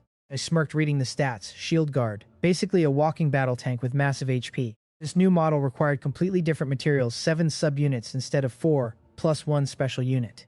I tried slotting refined iron stones into the special unit, but they only worked as subunits. The core unit was still a spirit crystal. The subunits probably required elite monster parts matched with equally high-tier materials. As for that special unit, no clue what belonged there. I'd figure it out later. Right around midnight, the disaster finally passed. The howling winds instantly stopped, replaced by a dead silence. The system announced we had survived the first Crimson Storm, and regional chat was officially open, which meant our zone was just one among many out there. Also, the next disaster would be announced in 3 days. I checked the population count, 7,057. Nearly 1,000 people died in just 3 days, most inside level 1 shelters. Meanwhile, my Ice Marrow progress hit 30%. Each dose was losing its kick, dropping from a 4 or 5% boost down to just 3. My body was definitely building up a tolerance. The pain was still completely brutal every single time, but I was tolerating it better now. By the next morning, the weather was calm and warm again. I brought my plants back outside to catch some actual sunlight. They had grown a bit during the storm, but slowly without the sun. Then I headed south with both guards, pushing out to explore beyond the Night Lizard Cave. But we barely stepped into the forest before the bushes rustled loudly on both sides. Yin Ling and Xu Ling instantly flanked me. The boss, hostile movement between 2 and 4 o'clock. Numbers unknown. Then it suddenly clicked. The Crimson Storm kept these monsters trapped in their dens for 3 straight days. 3 days with 0 food. They were absolutely starving. Wait, how did they even survive? Those red winds ripped everything apart outside. Unless the disaster was specifically targeting players, leaving the wildlife completely untouched. That was a genuinely terrifying thought. But before I could process it, a black shadow lunged from behind us like lightning. Zhou Ling reacted before I even turned, swinging his longsword in a brilliant arc to block the strike. Steel clashed against something impossibly hard, and the shadow darted right back into the trees. I spun around. Deep in the pitch-black gaps between the trunks, a pair of glowing green eyes locked onto us. What the hell was that?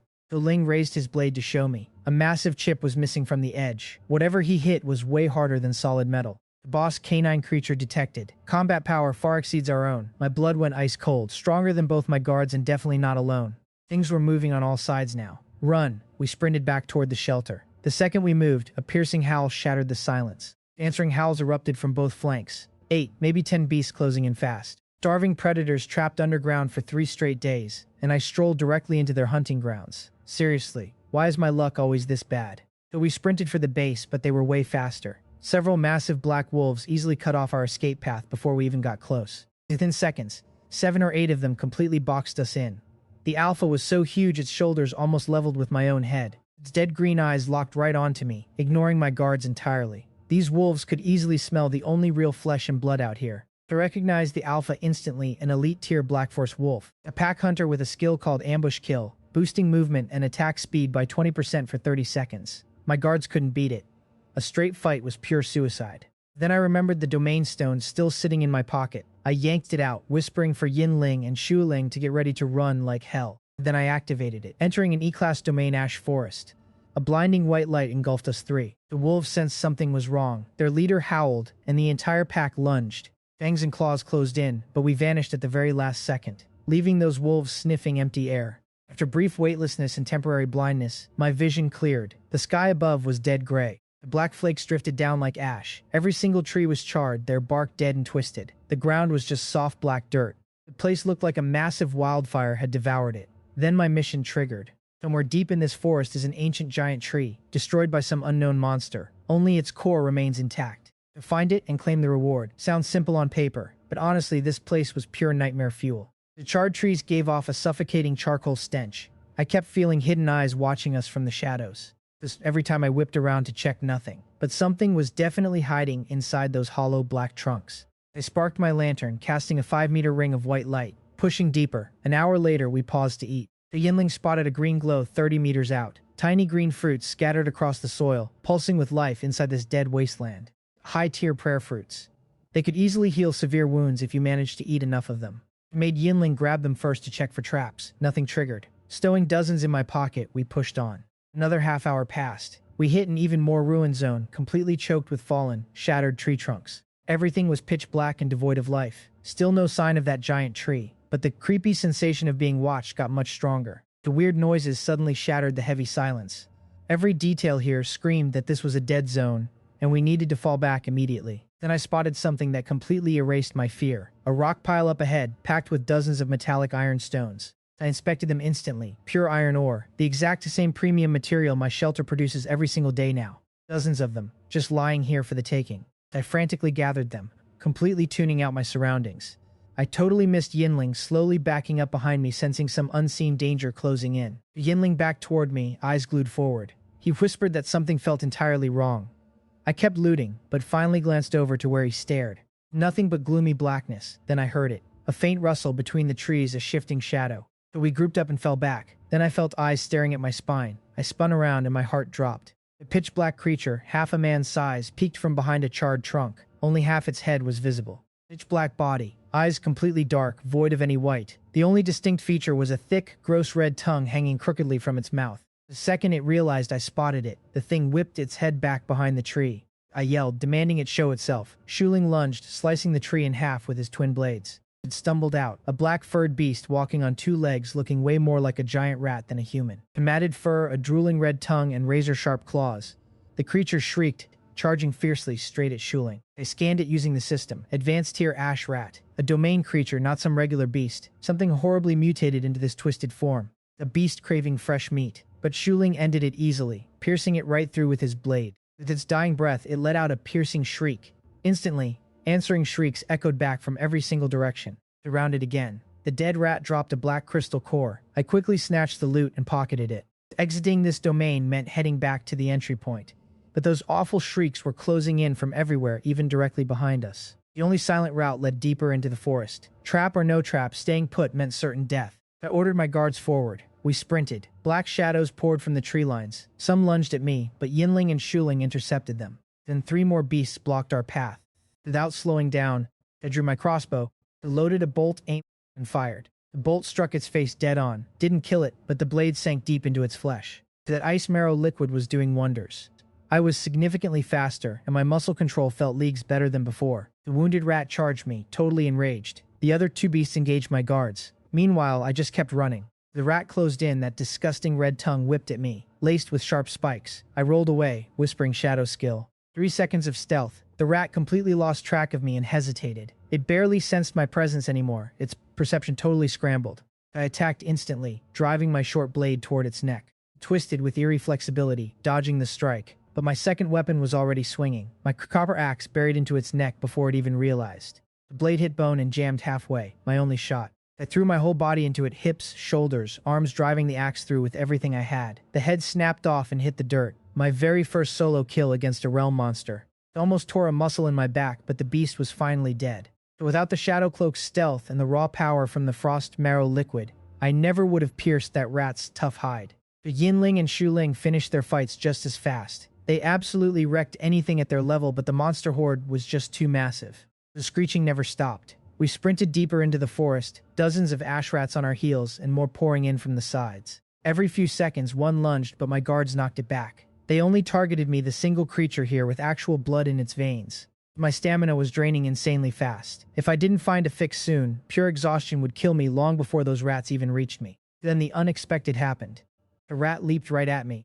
But suddenly, one of those dead, charred trees actually moved. The trunk twisted, swinging a heavy branch that swatted the rat away like a tiny fly. The swarm went completely insane, mobbing the tree and shredding it with their claws. The tree tried defending itself, but its branches were simply too fragile. Chunks of charcoal shattered with every single hit. Still, that distraction bought us some precious time. So why it spared me earlier, I had no clue.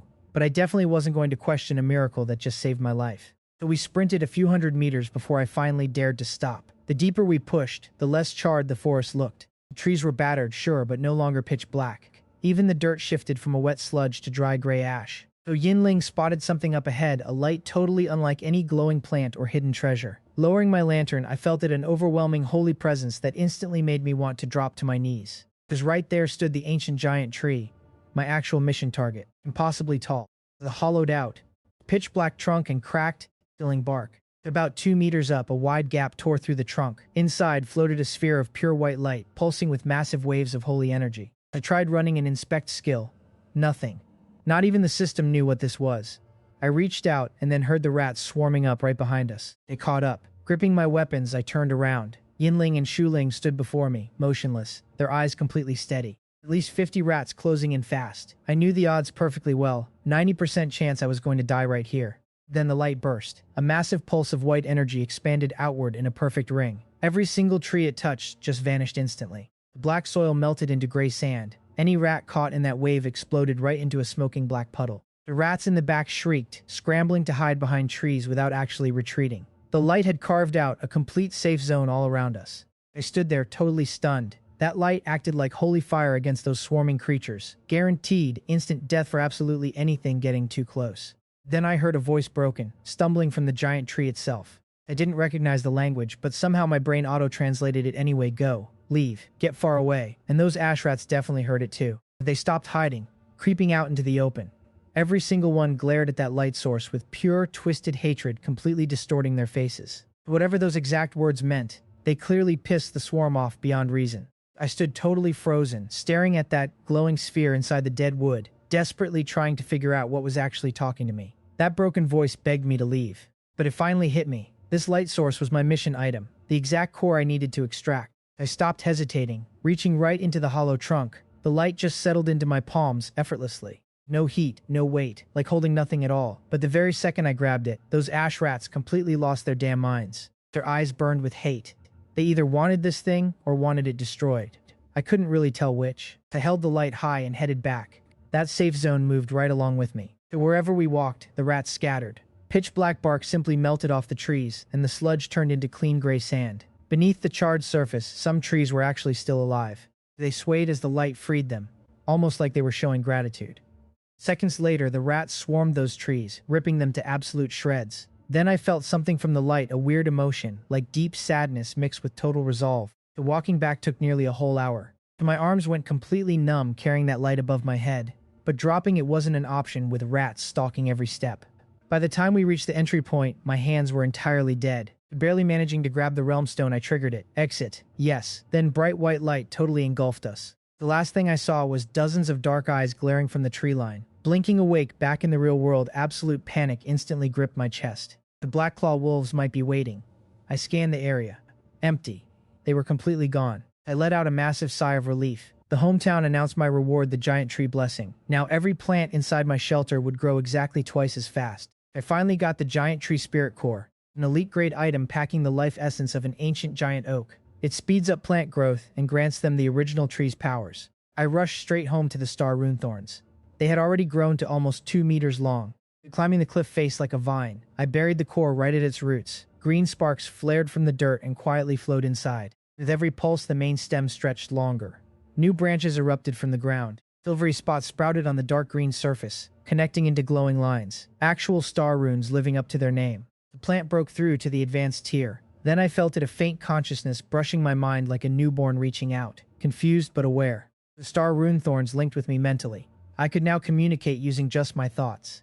The evolution lasted over 3 hours. The main stem finally thickened into something resembling a tree trunk. It wrapped protectively around a glowing silver-white core. Dozens of finger-thick branches covered in sharp thorns spread across half the cliff, exactly like a giant spider web. I checked its stats: advanced tier star rune thorns. It could now form a complete defensive perimeter around my shelter and follow my mental commands flawlessly. As for its passive skill, ancient oak body, it granted rock-solid defenses that beasts of the same tier could never easily punch through. The fully living security system for my home. I immediately tapped into our mental link. I ordered it to reinforce every single defense around my shelter entrance. I had Yinling chop 4 thick logs, 2 meters long and 10 centimeters wide. Meanwhile, Shuling dug 4 holes marking a 3x3 meter square outside my door. They planted the wooden logs perfectly straight. Then I mentally commanded the star rune thorns to scale each post. They tangled together, forming a fence that completely surrounded the area. The vines could only stretch 10 meters total, so a 3x3 grid was the absolute limit. The fence reached 1.2 meters high, not super tall, but the vines were incredibly thick, tightly woven, and covered in jagged spikes. Thanks to the ancient oak body passive, no normal advanced beast was getting through. A living wall of thorns guarding my front door. There was no gate, but I could just mentally command the thorns to open a path whenever I needed out. Inside the fence, I spread rich black dirt in one corner. Then I planted the white vegetable sprouts. With the giant tree's blessing doubling plant growth inside my shelter, they would sprout fast. That night, I cooked a decent meal to recover from the day's chaos. The Yinling and Shuling just stood there staring while I ate. I actually asked if they wanted a bite. They told me they didn't need food, so why were they watching me like absolute creeps? After dark, something happened outside that I couldn't see. The gray night fog turned completely black. Some unknown beast appeared just outside the thorn fence. It was short, barely 1.5 meters tall. Long black hair draped over its body like a heavy cloak. It seemed confused by this brand new barrier. It actually reached out to touch the vines, with a hand that looked unsettlingly human. 5 fingers, 2 noticeably shorter than the rest, tipped with razor-sharp claws and covered in thick black fur. The thorns immediately pricked it hard. It shrieked and slashed the fence, shredding the surface but failing to do any real damage. Then the star rune thorns launched their counterattack. The vines snapped out like whips, lashing the creature repeatedly with brutal force. It let out this terrifying, ear-piercing screech that echoed straight through my solid door. I jumped so hard I actually spilled my soup. I bolted over and pressed my ear against the wood. All I heard was vicious snapping and high-pitched shrieks. Outside, the creature was getting totally wrecked. Those vine whips ripped deep gashes with every single strike. The beast finally scrambled out of range. It could hear me moving inside and desperately wanted to tear into my flesh. But the thorns refused to let it near the door. Still, they couldn't stretch far enough to hunt it down. Total standoff. Eventually, the monster just gave up and backed off, shooting one last longing glare at my front door. Inside, I was completely dying of curiosity. The noise died down, leaving me totally blind. Did the thorns lose? I glanced at Yinling and Shuling standing on guard. I debated just cracking the door open for a quick peek. Right as I reached for the handle, a notification from Wang Wei-lin suddenly popped up. I paused and listened. Dead silence outside. Whatever was lurking out there had finally bailed. The star rune thorns must have handled it. I stepped back toward the fireplace and instantly opened the message. Wang said scoring plant growth boosters was basically impossible now. Everyone was hoarding them for their own private farms. I told him to keep digging and stay sharp. And he dropped something that made me sit up straight in pure shock. He actually found an elite-grade solid earth vein stone. It is a crazy rare energy material mined from deep ore veins. The exact same material that could work as a special unit for the new shield guard in my Spiritual Awakening book. The seller was demanding resources of equal quality in exchange. I didn't have any extra top-tier items, but I still had about 400 milliliters of ice marrow liquid, offered 300 for 2 stones. After some haggling, the seller whined about how rare the stone was. We finally settled on 300 milliliters for just 1. That was his entire stock. Once I had it, I opened the Spirit Awakening book and slotted it right into the special module. The frame lit up bright. It actually worked. So the special module just demands energy-infused materials. Now I just need elite monster parts for the submodules. That means hunting something I have never faced before, a genuine elite creature. No idea how many drops one would yield. If it's still 4 types like the advanced monsters, I'll have to kill 2. I drank the rest of the ice marrow liquid. My progress hit 30% now, and I fell asleep planning tomorrow's route. I already explored east, south, and west. North was that creepy black soil area with dead trees that spooked me earlier. With 2 guards now, I finally had enough protection to investigate that zone properly. That night, I slept more peacefully than any other since I arrived. The thorns kept guard outside, their silver star patterns glowing faintly in the mist. Inside the fence, the clear sage tree and white greens sprouted fast under the giant tree. First thing next morning, I headed north with both guards. Half an hour later, we reached the soil zone. Looked way worse up close. Dark gray vines were crawling all over the dirt. The pale, withered trees stood everywhere. Something incredibly strong had corrupted this entire area. We moved carefully, stepping over vines. Yinling scouted ahead, while Shuling watched our flanks and above. About 15 minutes in, a flash caught my eye. A glimmer between the dead trees and dark soil. Looked like a crystal chest. I raised my crossbow, creeping closer. Except it wasn't a chest. It was a tiny green plant, barely 15 centimeters tall, with a single glowing white fruit resting on top. An awakening blood fruit, excellent grade. Eating it boosts attack and movement speed by 30% for half an hour, plus grants rapid healing. Absolutely unbelievable. I reached out for it. Then everything went completely wrong. Shuling spun around and slashed hard to the left. Metal clashed against something with terrifying force, forcing him back several steps. A pitch-black shadow materialized from the dirt where it hid among thick vines. Totally invisible to my guards until the exact moment it struck. A crocodile-like beast with pitch-black ensils, a viciously long jaw, and massive claws gripping the earth. It locked its vertical slit pupils right on us. An elite black pit crocodile. It digs through soil to ambush prey, wielding a skill that boosts its attack, movement, and damage by 30% when bursting from underground. Those scales gave it absolute defense. My very first elite monster, I quickly assessed the situation. 2 advanced guards versus 1 elite, we had a real shot. It digs, but I counter that by climbing a tree. I spotted a solid tree nearby with tangled branches, perfect for climbing and sniping. Take it down. Yinling and Shuling charged without hesitation. I bolted for the tree, scrambling up about 3 meters. To watch the fight from up there. The crocodile's tail smashed Yinling backward.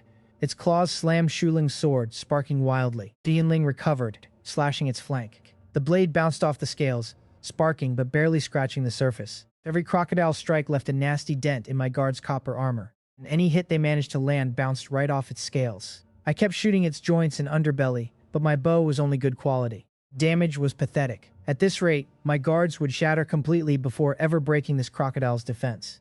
I messaged Wang Weilin mid-battle. I need combat support. Right now, do you have anything at all? Miles away, Wang Weilin was busy sorting through piles of goods inside his Tier 3 shelter. Seeing my text, his merchant instincts kicked in.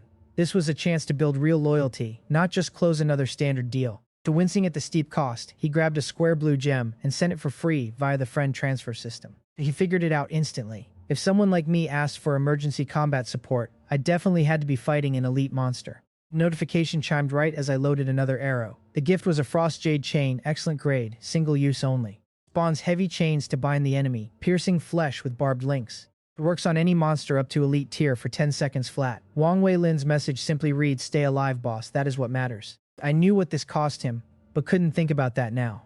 Down below, Yinling and Shuling were getting absolutely shredded. The Yinling took claw marks to his arm and thigh, plus a puncture through his left shoulder from that tail. He fought way too recklessly, always trading blows face to face. Shuling was a bit more evasive, but his sword blade had multiple cracks, and one of his legs sported a deep dent with bite marks where the crocodile clamped down. The white mist seeped from their wounds. I fired over 20 arrows. Not a single one scratched those scales. The croc did not have a single scratch. My guards were collapsing right in front of me. Then the beast turned, slowly fixing me with a terrifying glare. Massive tail swept both guards off their feet. Then it started digging. Giant claws shredded the soil in seconds. It vanished completely underground, leaving nothing but a tiny mound of dirt behind. That dirt mound rushed straight toward my tree. Like something was literally swimming through the earth. Jade perched on the branch, gripping the blue gem hard. Zero fear, I was just counting. 10 meters. 5, 3, 1. It exploded from the dirt right under me. Jaws wide open, launching upward like a black rocket. I stood frozen in place, but not from fear. The Yinling slammed into it at the absolute last second, knocking the beast aside with his entire body weight. The impact rattled its organs despite those thick scales, but the croc sank its claws deep into Yinling's shoulder, tearing a horrible gaping wound. That burrowing charge was genuinely devastating. Xu Ling was already making his move. He stomped off Yinling's injured shoulder, launched himself from a tree trunk, and dropped onto the crocodile like a lightning bolt. The beast had just hit the ground and completely lost its footing. A blind spot Xu Ling read perfectly. The croc could not maneuver fast enough on just 2 legs. A spinning sword strike shattered multiple scales instantly. Pitch black blood went flying everywhere. The crocodile shrieked and staggered backward. I had already dropped down and was sprinting right at it. The exact second it found its balance, I hurled the blue gem. The stone shattered against the croc's hide, exploding into a massive cloud of freezing mist. The monster did not even flinch, but chains lashed out of the fog blindly, fast binding its claws, head, and tail completely. 2 more spiked chains tore straight through its flesh, pinning the massive thing to the dirt. The beast collapsed, entirely paralyzed, impaled, and tied down. The chains were never going to kill it instantly, but they really did not need to. I crossed my arms and smirked. 10 seconds left to live. Yinling and Xu Ling both rushed in. 10 seconds, that was all we needed. So Yinling drove his sharp blade straight through the crocodile's eyelid, punching through that thick membrane to hit the brain inside. The beast thrashed wildly against the iron chains. Ling thrust his sword into a wound torn by the spiked chain, burying half the blade deep into flesh. Both guards mercilessly twisted their steel inside the monster's guts. Ling's sword snapped. The beast's body was way too dense for the blade, especially with all the heavy damage that weapon took earlier. But Yinling's knife stayed lodged deep in the skull, brutally grinding up brain tissue. Its frantic thrashing faded fast. When the bindings vanished 10 seconds later, the giant crocodile was already gasping its last breath. The massive body twitched briefly in the dirt, then went dead still. The Yinling confirmed the kill in his usual ice-cold tone. Staring at the massive mangled corpse, one thing became crystal clear to me. So without that frost jade chain, my 2 guards would have never taken this monster down. Elite tier monsters belong in another league entirely. Their raw power just dwarfs advanced creatures. Only entities that literally cannot feel pain like Yinling and Xu Ling could ever match them. I looted the carcass. 200 atis, 4 fangs, the 1 spine, a heart, 8 claws, 5 whole types of crafting materials instead of 4, plus 130 units of meat. The high-quality spirit crystal too, plus a building card. That crystal was the real jackpot. Without it, crafting a shield guard would have been completely impossible. I was not risking another elite boss fight just to grind resources. I doubled back to grab the awakening blood fruit. Warm to the touch. It looked exactly like a peach with a very crisp, pure scent. It grants a 30% buff to speed and attack for half an hour. Absolutely priceless for emergencies. I tried digging up the roots for my base, but the plant completely withered and died the second I plucked the fruit. I checked on my guards. Xu Ling's sword snapped. Yinling's blade was chipped and cracked everywhere, barely holding its shape. Neither guy would survive another serious brawl. I handed over my short copper blade and my axe to Xu Ling. He needs the weapons way more than I do right now. So we pushed another 2 kilometers deep into the desolate black zone. 3 advanced tier monsters crossed our path, but surprisingly, none actually aggroed us. Then I spotted something that froze my blood solid. A massive pit in the dirt, 4 or 5 meters across, bleeding thick cold mist. I stared down, felt something staring right back, something resting or just quietly watching from the abyss. Pure primal terror seized my chest. Both guards stepped in front of me before I even gave the command. I forced my heart rate down and backed away, slowly. So whatever breathed down in that dark pit was just as lethal as the croc we barely survived. My bodyguards were in no shape for round 2. Luckily, nothing crawled out. I backed up a solid 100 meters before that crushing pressure finally faded away. I instantly marked the spot as a red zone, way worse than those plains with the burrowing lizard. Then I ordered an immediate full retreat. So we covered 3 kilometers of the black zone today. Night was falling fast. Hiking back, I started seriously thinking about getting some kind of transport. The walking takes way too much time. I really need to tame a mount. So with both guards together, catching an advanced monster alive is definitely doable. And crossing the thorn fence, a pretty massive surprise was waiting for me. The pure sage tree fully matured over the day. It stands past my waist now, covered in thick green leaves with tiny glowing spots. High quality and insanely strong detox properties. Give it time, and its quality might hit the premium tier. I carefully picked about a third of them, roughly 30 leaves, releasing a sharp herbal scent. I will let the rest grow to see how long regrowth takes. Right then, Yinling warned me night had fallen. The fog was already creeping through the thorn fence, crawling straight toward my door. I slammed it shut. This fog pisses me off every single time. I wish I could wipe it out completely. Inside, I opened the Spirit Awakening book to its new repair feature. A diagnostic screen popped up for each guard. It showed a body hologram, highlighting minor damage in yellow and severe injuries in flashing red. The Yinling took 47% damage, spread across 11 different spots. The repair cost 7 copper forging stones and 3 units of monster parts. I offered up the snake fangs and spine alongside the copper stones. A bright white light surged from the book, wrapping every damaged spot on Yinling. Half an hour later, he looked brand new. His blade got slightly longer and thicker from the fresh parts, just a minor upgrade. I repaired Shuling the exact same way. His shattered sword fully reforged itself. Both guards stood before me in perfect condition. Armor gleaming, weapons sharp. But looking at them, I debated crafting them defensive shields. That would cut down their damage and keep them swinging through tougher fights. But we'll figure that out later. Then I remembered the shield guard arrived soon. He can be the core tank for our team. So crafting shields for Yinling and Shuling would be a total waste of effort. I quickly opened the blueprint card the crocodile dropped. The cave lit up with a surreal blue glow. From the light emerged an item called the Stormlight Stone Pillar Premium Quality 2. It can be placed within 50 meters of my shelter and packs multiple effects. The actual stats remain hidden until installation, so I will set it up tomorrow. I checked my inventory: 5,850 wood, the 1,370 stone, 40 liters of water in jars, and assorted meat, plus veggies and crafting mats. Turns out those crystal cores from the gray rats make perfect fuel for the blazing flame lantern. The one core burns for almost a full day. Good to know. Then I started making dinner crocodile meat marinated in mountain salt gourd. My first time tasting elite monster meat, and honestly it was absurdly rubbery. Every single bite took 5 or 6 minutes of intense jaw work just to swallow. My jaw was aching after just a few bites. The second I swallowed, a wave of heat surged from my stomach, warming me from the inside out. I stripped off my shirt, sweating buckets. I cooked a full kilogram expecting a normal meal. Halfway through, I was completely stuffed and burning up. Clearly, my body cannot handle this much elite nutrition. The heat kept spiking. It literally felt like a fire was burning deep inside my gut.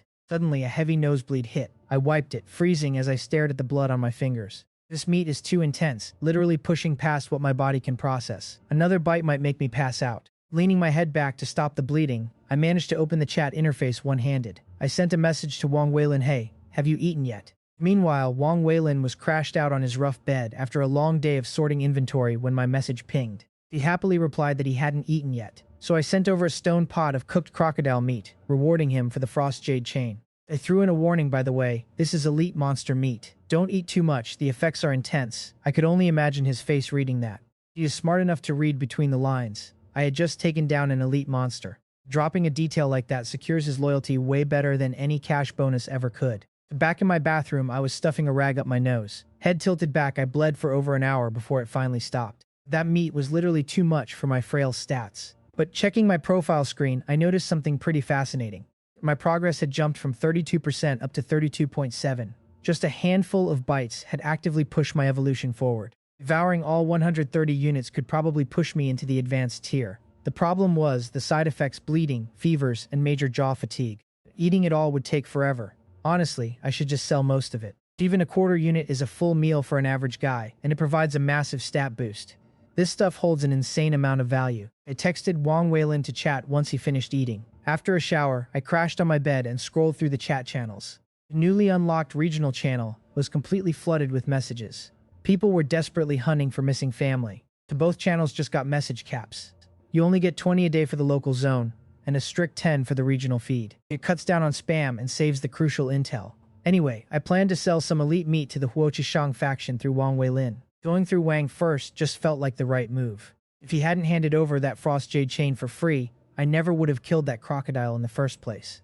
Soon enough, Wang Weilin replied to my text about the meat. He only ate 2 bites before his nose started bleeding.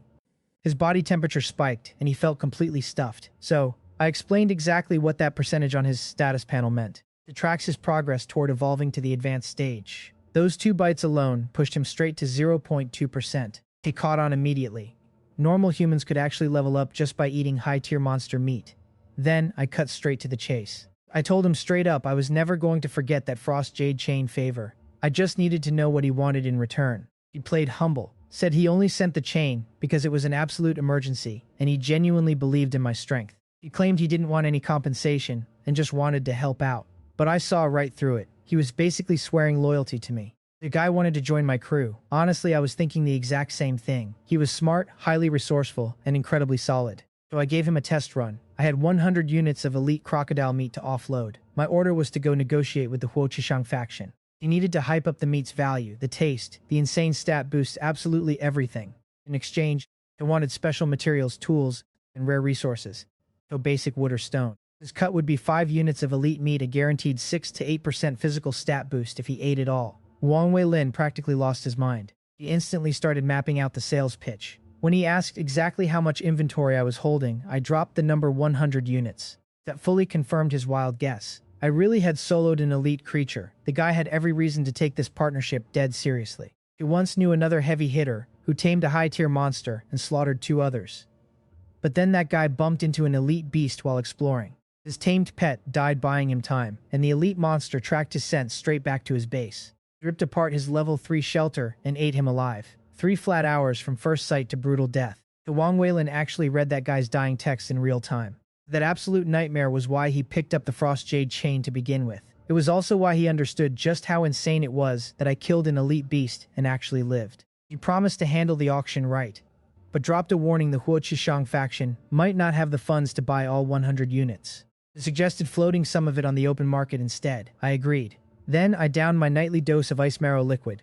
My progress bar hit 34.7% before I crashed onto the bed, completely dead on my feet. Next morning, I planted the Stormlight stone pillar beside the star pattern thorns, and when I activated it, a 5-meter stone pillar shot up from the dirt, pulsing with glowing runes and topped by a clear crystal sphere. It held 4 distinct traits, but only one was unlocked so far: Radiant Storm. It constantly clears out fog and black mist within a 10-meter radius, while also shielding allies from any negative mental debuffs.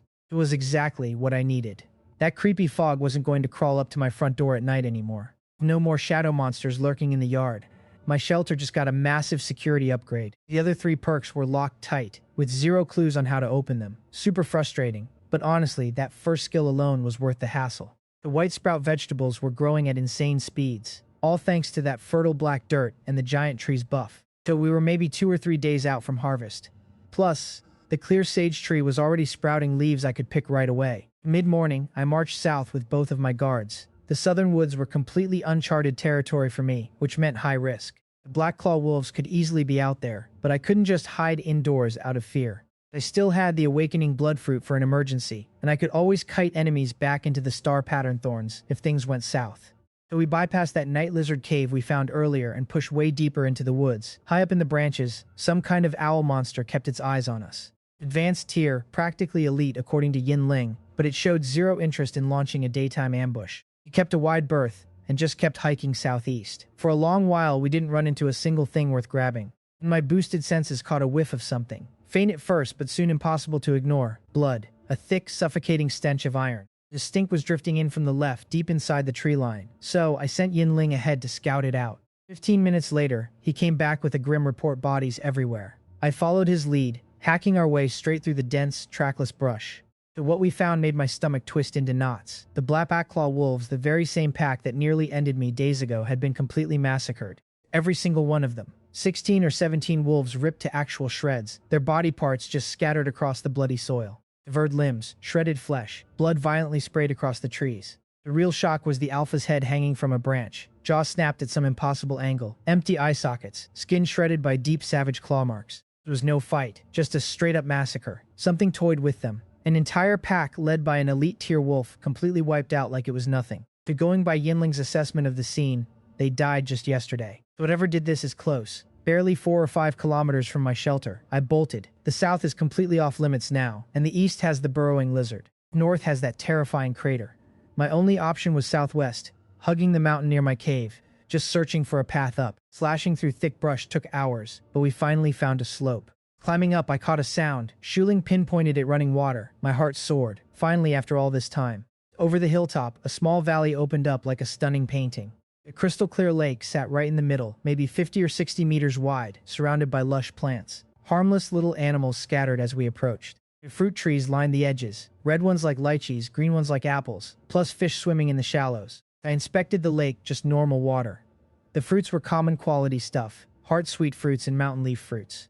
Nothing magical, but exactly what I needed. Real diet variety, actual nutrition, and a water source sitting right behind my mountain. I climbed up and picked almost 100 fruits in 30 minutes, tasting both types myself. The green ones were tart and juicy, the red ones crisp and sweet inside. Absolutely perfect. I was about to head home when Shuling spotted something weird nearby. Shuling led me to a hidden cave at the valley edge, totally blocked by dense brush. Scattered near the entrance were fist-sized rocks, with a familiar metallic shine, pure iron stones. Inside the cave walls, hundreds more stones were embedded in the rock, glowing faintly. My guards had already scouted the interior. 100 meters deep, zero threats, and they even found a jade crystal chest at the back. I was literally shaking with excitement. A water source, fruit trees, and now an iron mine with a free crystal chest. I grabbed my pickaxe, ready to start mining, when Yinling stopped me. Master, darkness is falling. I checked the time, 5:09 p.m. My blood ran cold. I am 5 kilometers from home. Even sprinting, it would take over an hour through this rough terrain. I cursed myself. I got so absorbed in these discoveries that I completely lost track of time. The exact same mistake that killed Huang Jiping. We ran. My ice marrow enhanced body let me move way faster than any normal person. 20 minutes got us back to the start, but the shelter was still 3 kilometers out. Gray fog was already forming around us. The fog stuck to my skin, gross and sticky, making my nerves spike for zero logical reason. Annoyance, rage, anxiety, it all multiplied. I fought it back, tracking Yinling through the rapidly dropping visibility. I checked the time again, under 10 minutes left to survive, with roughly 2 kilometers to go. At this sluggish pace, the black fog would hit before I ever arrived. I thought of Huang Jiping. He found a cave too, and forgot the time. Then the fog hit and he died. I kept running, brain racing for answers, until I completely stopped without even realizing it. I looked up. Grayish-white fog swallowed me from every single direction. It was exactly 6 p.m. The fog was doing something to me, amplifying my fear and negative emotions, while dulling my hearing and smell. My sense of direction was completely gone. And the absolute worst part, Yinling and Shuling were just gone, both of them. I was totally alone in this terrifying fog. I took a deep breath, but the air tasted foul, a sick smell that just made everything worse. I drew my short blade and fire flame lantern, but the light failed completely, utterly useless against this mist. No light, no guards, no direction, just thick gray fog pressing in from all sides, feeding my fear and rage. Most guys would just snap, but I forced myself to stay calm. Yinling and Shuling would never abandon me, period. It was the fog's doing. Then came footsteps behind me. Something was close. I set the lantern down and raised my crossbow, finger trembling right on the trigger. The steps got closer, then just stopped. Whatever it was, it stood right on the other side of the fog, close enough to touch. Seconds of dead silence, another step, and a dark shadow emerged from the mist. I fired, a metallic clang. A familiar shape stepped up Shuling. I almost collapsed from relief. My legs turned weak as the tension drained away. He knelt and apologized. The solid wall of dense fog suddenly dropped between us while he watched my back. By the time he turned to look, I was gone. I searched blindly until he sensed the faint glow of my lantern. So the lantern actually worked. Not for lighting the dark path, but as a clear beacon for higher level senses. That meant Yinling might find it too. But it could also attract whatever was living inside this fog. I grabbed Shuling's shoulder so we would never be separated again, and we pushed forward together, staying on guard. 20 minutes deep into the fog now, and zero sign of the black mist. Seriously weird. Everyone swore it shows up almost immediately. Then we heard it. A violent crash hitting from the front, left screaming metal and harsh shrieks. Someone was fighting. We crept toward the noise. The fog grew heavier with every step, shifting from dull gray to pitch black. Then I saw it happening. The pockets of pure black mist, torn apart by flashes of bright white light. A pair of glowing eyes piercing the dark. It was Yinling. He was fighting something inside that black fog this entire time. That explains why he stayed away. He held it off completely on his own. I raised the lantern high and told Shuling without hesitation, we move now. Yinling is our partner here, so we won't let him die alone. I stepped straight into the black mist. In 1 second, everything vanished. Sight, sound, smell totally gone. My head spun violently. Nausea hit me in endless waves, my body losing power with every passing second. But I could still make out the faint glow of Yinling's eyes ahead, battling something buried deep in that total darkness. I managed a few more steps before my legs just gave out. Dropped to one knee. I could not hold on much longer. I handed the flame lantern to Shuling, forcing the words out, "Go get Yinling out of there, I am done."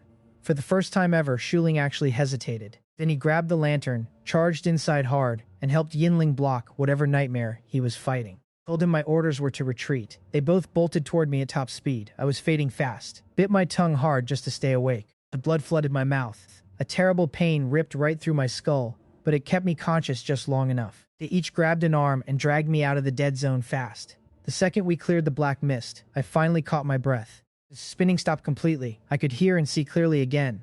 Then I realized the black mist was actively hunting us down. I yelled to put me down, and we ran hard. I ripped the cover right off the Explorer lantern. The blinding flash exploded. The black mist froze in place, stopped dead by the harsh light. But the flare only lasted a few seconds before dying out. The mist surged forward again, way faster than before. I had no clue where the shelter was. My sense of direction was wiped. The guards guessed we were still over a kilometer away. I pulled out the awakening blood fruit, ready to eat it and sprint. But something ahead made me freeze in my tracks. A shadow in the fog, a person. We skidded to a sudden halt. I quickly glanced behind me. The black mist chasing us was slowly backing away because of this guy. He stepped closer. Yinling and Shuling instantly stepped in front of me, weapons drawn. Under the dim lantern glow, I finally saw the truth. The skinny, hunched figure about 5 feet tall, wrapped head to toe in white bandages covered in weird symbols. The cloth looked ancient, rotting, and ready to fall apart. Every inch bound up like a mummy. Only his eyes showed, 2 dots of faint blue light radiating absolute mystery and pure dread. He walked toward us without a single word, completely ignoring the guards. His stare was locked entirely on me. Reaching us, he slowly raised a wrapped arm and extended his twisted hand my way. The bandaged hand just hung there in the air, waiting. I stared into those glowing blue eyes for over a minute. Nobody said a word. And it clicked. The Explorer lantern. That is what he wanted. I placed it directly into his waiting hand. The lantern flared up with blinding white light. The gray fog around us cleared out massively. The black mist behind us turned almost clear, finally exposing the creature hiding inside. It was an absolute nightmare. 8 massive armored black spider legs, and arms ending in brutal 3-pronged spikes instead of hands. A face covered in human eyeballs, dozens of them, totally bloodshot and staring the exact same way. Below them, a wide mouth packed with needle teeth. The weakened black fog burned it. It shrieked and backed away. The robed guy muttered something bizarre, like a dark spell. The creature panicked hard. Then he lifted the lantern up again. The white light exploded outward. The monster screamed as its flesh melted into smoky black mist, completely vanishing in seconds. So all that was left was a pile of dark ash on the dirt. The beast that exhausted Yinling was wiped out instantly. The figure faced me. His glowing blue eyes quickly scanned my body. Then he spoke an alien language that somehow translated right inside my head. Survivor in the fog. I am the guide. Follow me now. He just turned and walked. The fog split open, carving a clear path. Through the gap, I finally recognized the terrain. We were on the road south of my base. I followed. I tried asking what he was, why he lived here, and why he looked human. He never answered. Yinling and Shuling quietly signaled they could not guarantee a win if we fought this thing. So I kept my mouth shut and walked quietly. About an hour later, the mist finally faded and my shelter appeared. The stone pillar's glow was visible up ahead my 10-meter fog-free zone. The guide stopped, turned around, and gave me one last look. Finally back. I sighed with deep relief. But right as I sent a mental command for the star-patterned thorns to open the fence, I noticed something was totally wrong. Everything looked perfectly normal. The star-patterned thorns were glowing silver. The clear sage tree and the stormlight pillar shined bright blue, vegetables growing quietly in their planter. My shelter exactly how I left it. But that creeping sense of danger lingered. Then the lantern's warning hit me: never trust your eyes. It was the fog. The stormlight pillar should have cleared a 10-meter radius, yet fog filled every single inch inside the fence. This was not my shelter. Just an illusion. I whipped around instantly. The guide lantern was nearly dead, its body thrashing with violent, unnatural spasms. Its eyes flashed deep crimson. The moment it realized I saw through the trick, the entire shelter twisted and dissolved right into pitch black fog. If I took even one step inside, I was dead. The guide, or whatever it actually was, unleashed an inhuman screech and lunged. It crossed 10 meters in a blink. Yinling instantly swung his blade at its head. The creature blocked the strike using its bare forearm against solid steel. Yinling's blade cracked on impact. Then it punched him so hard his armor completely shattered, sending him skidding back 8 meters and carving deep trenches into the dirt. Shuling attacked its stomach, but the thing bent backward at an impossible 80-degree angle, feet glued to the floor, dodging completely. It snapped upright and countered before Shuling could even recover.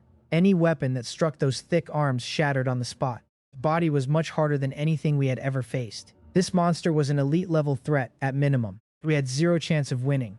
I grabbed my final emergency tool, the discussed scarecrow, and hurled it with everything I had. The straw figure instantly swelled into a massive scarecrow. With glowing red eyes and a terrifying grin, it blasted ghostly energy straight at the guide. If this failed against an elite-level target, I was completely out of options. The guide suddenly stopped and stared at the scarecrow.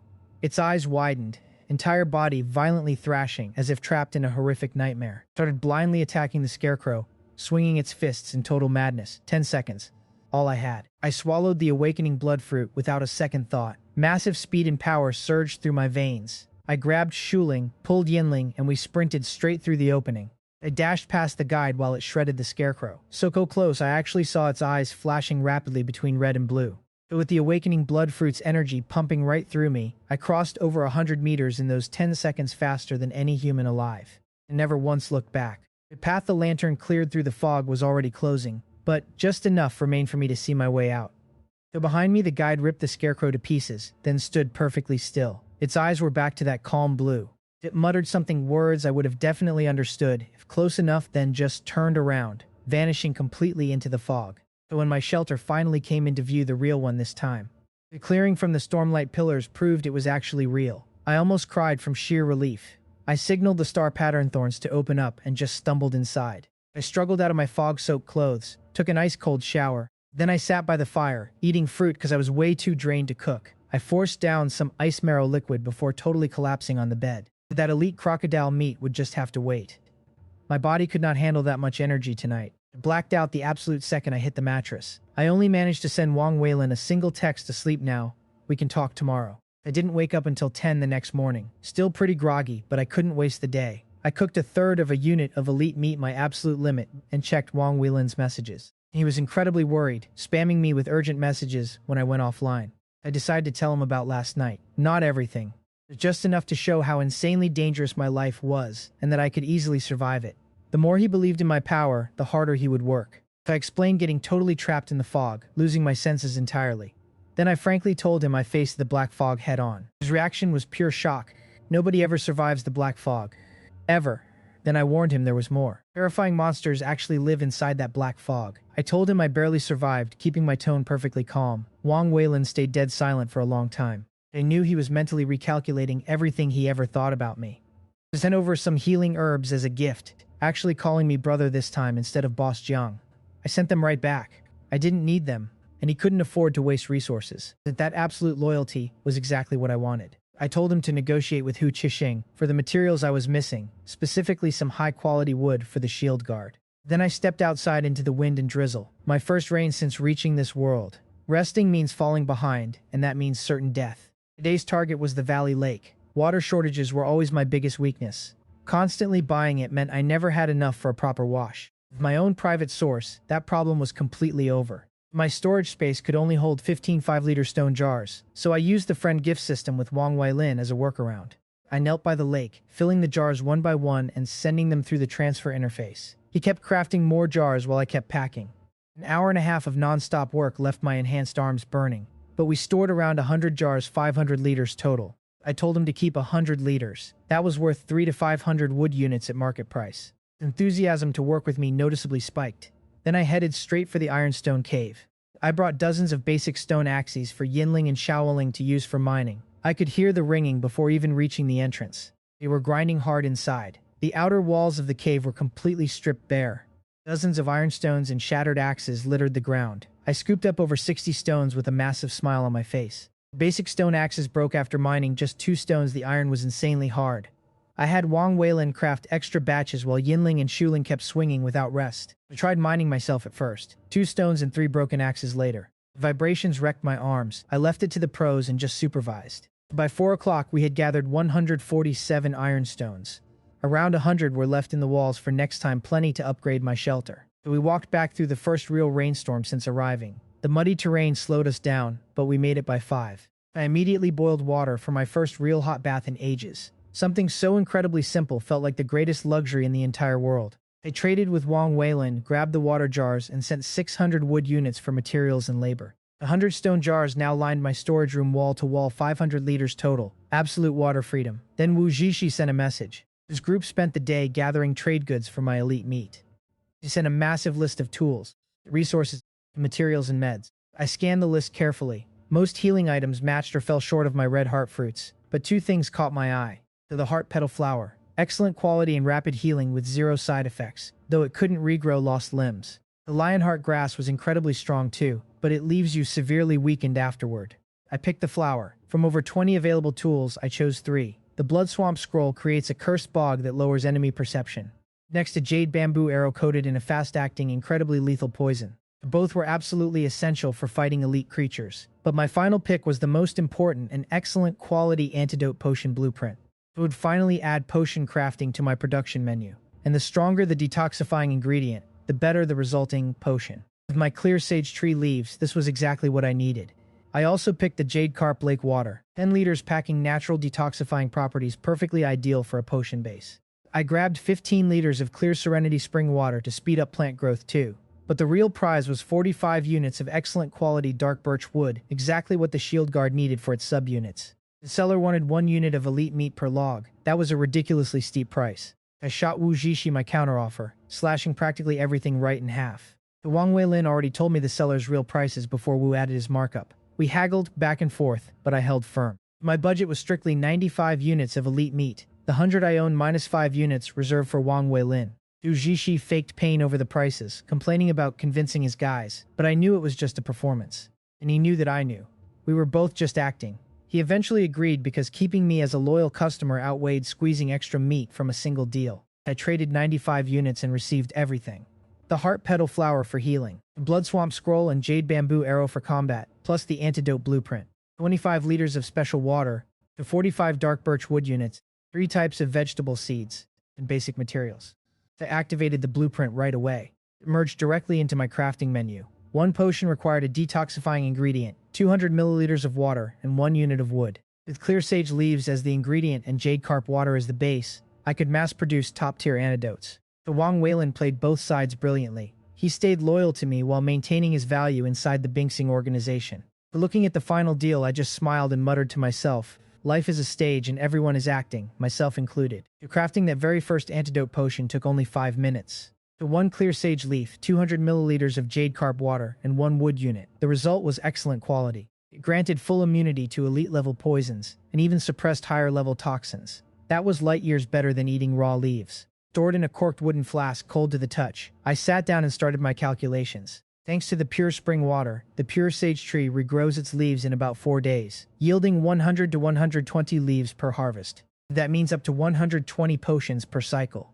The only real bottleneck was the jade carp water supply, plus figuring out the right selling price. I tossed all 33 remaining leaves into the production queue. 3 hours of auto-crafting gives me time to handle other things. Time to upgrade. Level 6 took 2,000 wood, 1,000 stone, and 100 special materials. I had it all. Ironstones from the mine pushed me way past the requirements. I loaded the materials and confidently hit upgrade. The white light lasted 5 minutes this time. Once it faded, I was standing inside a completely new house. The walls gleamed like freshly painted stone. The floor was smooth polished wood, incredibly seamless and clean. Total space jumped to 120 square meters. My bedroom expanded to 20 square meters, and the storage room hit 15. 2 new support pillars brought the total to 6, making the entire structure way more stable. But the door that was the real masterpiece. It transformed from a single door into double gates 3 meters wide and 4 meters high. It practically scraped the ceiling. Plated in silver iron metal, the inside felt totally solid. Knocking on it gave no hollow echo, just a thick, dense thud. Even the handles were forged iron. Both lock bars were heavily coated in durable iron plating as well. I slowly ran my hand over the cold metal and whispered to myself even an elite beast would struggle to break through this. The stove and cooking oven were much bigger now.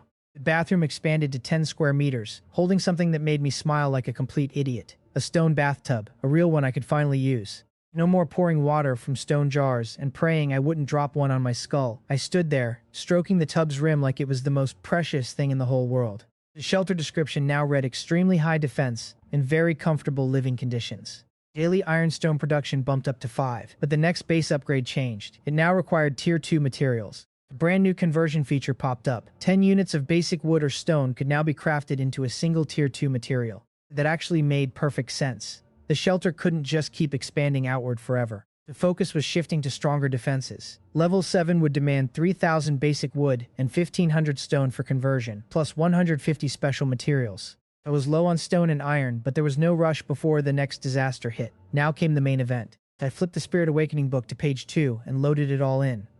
The main Unit 1, Excellent Spirit Crystal. 7 secondary units, 200 crocodile scales, 1 heart, 1 spine, 4 fangs, 8 claws, 10 iron stones. 10 dark birch logs, plus 1 solid earth veinstone. I hit create. The familiar runic vortex started spinning. 15 minutes later, a figure stepped from the white mist. Massive. About 2 meters 20, towering over me like a mountain. Silver white armor covered in glowing holy runes and white decorative patterns. Crocodile scales reinforced both his shoulders and knees. Silver chains wrapped around his forearms and waist. In his left hand rested a massive V-shaped shield half his height, framed in dark wood and plated with crocodile scales. In his right hand, a meter-long iron warhammer, built around a crocodile spine core with a hard iron stone shell. One end featured a brutal spike, while the other was flat, studded with tiny triangular points. The hit from either side would be truly devastating. He knelt. I ordered him to stand and never kneel again. Then I checked his stats: Spirit Shield Guard, Elite Level, Skill Earth Vein. Triggers a powerful light barrier over his physical shield, massively boosting knockback resistance while touching the ground. 10 minutes active, 30-minute cooldown. Enemies must pierce the light barrier first, bypass the physical shield, and then crack his iron armor. The layer after layer of pure defense. I named him Black Shield, honoring the dark frame barrier he carried. He tapped his hammer against his shield in acknowledgement. A deep, echoing ring. Following his master's will, he walked to the door, taking his place between Yinling and Shuling without even being asked. 3 guards now. 2 advanced, 1 elite. For the very first time since arriving in this world, I wasn't the one who needed to be afraid. I opened my private chat to message Wang Weilin. There was so much left to plan. I asked Wang Weilin about taming beasts for riding. He was confused. Didn't I know about beast taming scrolls? Apparently, while I was busy almost dying out in the fog, the entire region was pulling these scrolls from crystal chests. They let you tame weaker creatures into permanent, loyal companions. Anyone lucky enough to find one kept it instead of selling it, for pretty obvious reasons. A tamed beast could literally mean the difference between life and death out here. Nobody was selling. I told Wang Weilin to spread the word. I would pay top dollar if anyone changed their mind. Meanwhile, my antidote production finished 34 vials. I'd hoard most for later, but figured I should advertise them now. Opening the regional chat for the first time in days, I posted a simple, direct message. High-grade antidote for sale. Wipes out elite-level toxins completely. DM me. Popping back into the chat after so long set the whole place off immediately. Some were amazed, others doubted it. One guy shared how a venomous bite nearly ended him, and he barely survived only because of a purification tool. Then came the voices I totally expected.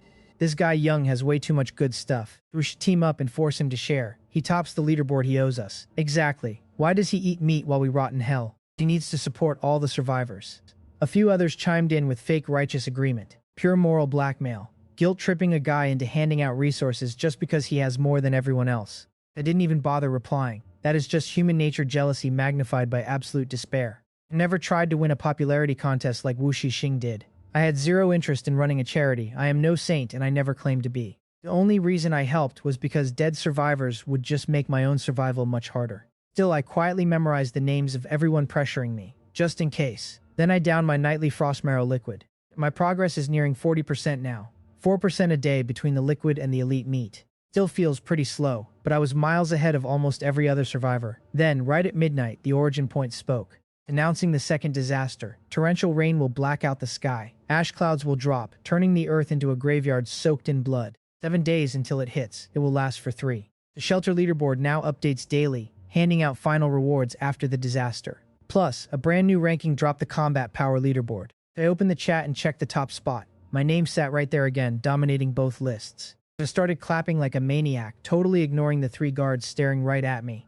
Meanwhile, the chat completely exploded. People could not believe one guy held both top ranks. Some accused me of hacking. Others pointed out the new shelter scoring system. My score hit 7,400 points.